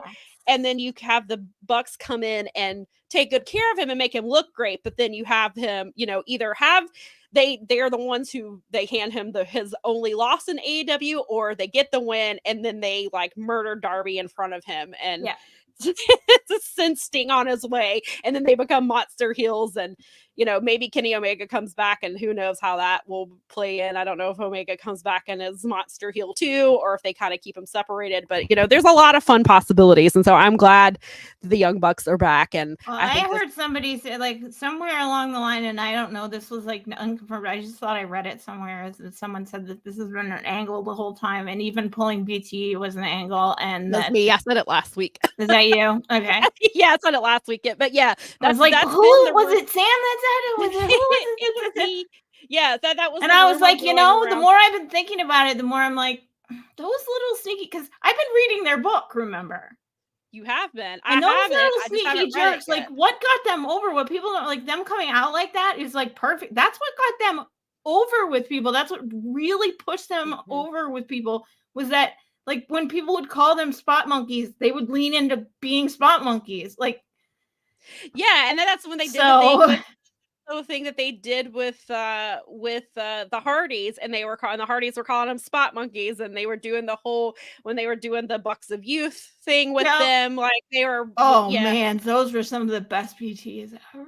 Yes, I love those. When they did the drone funeral. That is probably one of my all-time favorite. That was a great one. Just and so so and they good. already, because like right before they left, Cutler was tweeting on their behalf, and then he tweeted like 20 minutes after the match, and he was like, rumors are that morale has gone up and it's all butterflies and rainbows backstage, and Isaiah Cassidy tweeted it, was like, can confirm, and like and then Daniel Garcia, is responding and was like, "Why are you acting like this?" And like it was awesome. really funny. I love it. Yeah, I'm very big. I'm very high on this match. I think that this is going to be awesome. And not just because I'm going to be there, but like, oh no, I'm extra excited that you're going to be there. Yeah, that's like that makes it even better. There is making me like, I was like, I don't necessarily even care what else is on the card. Like, I'm just really excited. So cool. And so now I've got, it sounds like we're getting Samoa Joe versus Hangman, possibly versus Swerve, or maybe Hangman and maybe Swerve and whatever that match ends up being. Like, I'm really excited for that. I hope, because I hope they somehow, I of course would love the Workhorsemen to be on it somehow, even if it's the pre-show. I'm so excited that they got the spot with, they got the match with Sting and Charlotte. Then Drake got the singles match last night, and we've seen Anthony Henry get a few singles matches on TV, and so I'm hoping, I was like, maybe that will translate into something. I don't even care if it's a buy-in match. I was like, I just hope that the Workhorsemen are on that card. But yeah, I'm so excited for this show, and I was like, I don't even know what's on it. I'm just knowing that Sting's final match is, that's all I care about. So I'm so excited for it. But yeah, I'm looking forward to it. But yeah, I think the Young Bucks are going to be fun. It's going to be fun watching the Young Bucks and Sting and Darby to build up the story. Yep. I think is going to be a lot of fun, because Darby was like in the ring and was like calling for them to come in. So like Darby's here for it. And so I think it's going to be a lot of fun. Very much looking forward to it. Yes. Okay. What else? Anything else? We can do, I guess if you want to move the other stuff to next week, that's fine, because we got some time. Yeah, we can mention the fact that there is going to be a new Ashe show. Yeah, we do have a date for the Ashe show. It is February 24th. Tickets went on sale on Thursday. I did get my tickets, so I will be going to that. I'm very excited. We do have 2 matches so far. We're getting, of course, if you watched the first show, we're getting Darius Lockhart versus Darius Carter. And then we also have, we talked about it a few weeks ago, but we're getting Sugar Dunkerton versus Caprice Coleman for the Pan-African World Diaspora title. That is going to be some fun. So we've got that. And then they haven't announced yet what they will be doing, but when they released a poster the other day, Sonny Kiss will be on the card. Which I'm excited. I've never seen Sonny in person before. I don't think so. I don't think I've seen Sonny wrestle live before. And then Ron Simmons will be there, and so will Teddy Long. They'll both be doing, I guess, I don't know exactly what they'll be doing yet. So we got some good stuff for that, and so we'll definitely talk more about Ashe. Hopefully we can get Darius back on the show, or if not, maybe he can send some talent from Ashe. Maybe we can get them on the show leading up to that, because I'm really excited for that one. Me too. I'm really stoked for them to. I'm glad that there's just the fact that number 2 is happening. Yes, me too. Just yeah, like I'm really excited. I mean, it's the same with a lot of things. The word for what Garrett was talking about earlier is called pod fading, and it's something that happens pretty much all. He's not wrong. That is a very accurate statistic about the most podcasts don't make it out of. No, they don't. 10. Yes, and that's what I'm just. Yeah, I'm really excited that that's something that's part of our. Yeah, me too. So it's fun to support them, and I'm glad that we can have them on here talking about that. And for me, it's nice. I don't live in Charlotte, but I can still watch it. So. Yeah, I'm sure they'll announce once it gets closer how to watch, like they did last time. They had, and even if it's 15 or whatever, give me a break. I pay $60 for. Front row tickets were $50, but it's worth it because of the talent that they're bringing in. Yeah, because that's what we paid. I was like, I got to see Trish Adora versus Aja freaking Kong. I would pay $50 just for that match, and I got this incredible show. And so this show I think is going to be incredible. You're going to get February and March are going to be so much fun for you. I know. God, those shows are like a week apart. Like, and then that's kind of how Ashe and DPW were like 9 days apart. So I'm gonna be. And I've already gotten an AEW show. I got to see Sting already one time this year. I get to see Sting twice. You did in the same collision year. thing. Yeah, so I'm excited. All right. So we want to, I guess we will wrap up and thank all of our guests for stopping by today. And thank you for spending 3 hours of your Sunday with us. I know Playoff Football is I don't think it started yet. I think it starts soon. But the Lions play at 7:30, 8 o'clock. Yeah. So yes, but we appreciate whether you've been here from episode 1. This is your first time here. If you've came somewhere in the middle, or if you've been here all 100 episodes, or you've been here and there, we always appreciate your time. We appreciate you in the comments. We appreciate the likes, and they do, because we talk about it all the time. The likes, the comments, and the subscriptions help us. We're not the only, we're not the only live show here. We were the first regular live show here. But now they're, the Dynamite show. They're live every Wednesday after Dynamite. They're Speaking of Strong Style with Jeremy Feinstone, who was here earlier. He and Steven are live every Thursday at 5:30. 5:30 Eastern. Yes, and then we have then there's great shows that even if they aren't live, you can see them here, or you could get them on the Fight Game, or wherever you listen to podcasts. There's the Wrap with the Keela, who was in the comments, Keela and Scott. There's all kinds of great content, and we are so grateful to be in the Fight Game Media family. They welcomed us with open arms. We didn't know what we were doing. Sometimes I don't think we still don't know what we're doing. but we don't know what we're doing better than anyone. Okay. This is true. We don't know what we're doing better than anyone. Daza said, once again, you two are awesome, and Wrestling Fandom is better for you being here. Thank you. It's really nice. We really appreciate you guys, for sure. Yes, and Nikki enjoyed the show, and I hate that Brad wasn't here. But but it was Kathy's birthday, so big happy birthday to Kathy. Big shout out. Also, I meant to say it when Garrett was here. I thought about it, but I was like, I'm glad that Dave Meltzer is on the Big Teats train, because we've been on the Big Teats train. We've talked about him since he was on Strong, when he was tagging with Jonah. He wasn't even technically in TMDK yet. It was just they were having great tag team matches, and we were already talking about Bad Dude Tito, and then they put him in TMDK, and then I fussed for a very long time because they would do the TMDK intro video, and Tito's name was not on there. And I'm like, Tito's been in this longer than Zack Sabre Jr. has been. Put Tito's name on there. And then they did, and he's wrestled in Japan a little bit, and the Japanese fans seem to love him like we said they would. And so I'm glad that people are on if you're not on it yet, get on the Big Teats train. Get on the Big Teats train. Thank you. We appreciate it, truly, you guys. And so we will be here next week, and we're inching closer to our 2-year anniversary, which is coming up in a few weeks. And so sure, maybe I'll get the streamer situation figured out. Maybe I'll have some more. Maybe we'll probably have a beverage or two. This time I'll be ready. And then Mel's going to have, and I'm sure, an incredible special 2-year anniversary hat. Yeah. No pressure. But no pressure. I just realized I've already been feeling the heat. Actually, I'm like, I'm running low. These aren't working for me anymore. I need to get some. I love this 100th. I know. I love this 100th hat though. I'm it's great. Glad. The bow. I like had to put the bow on at the last minute. I love it. It's very important.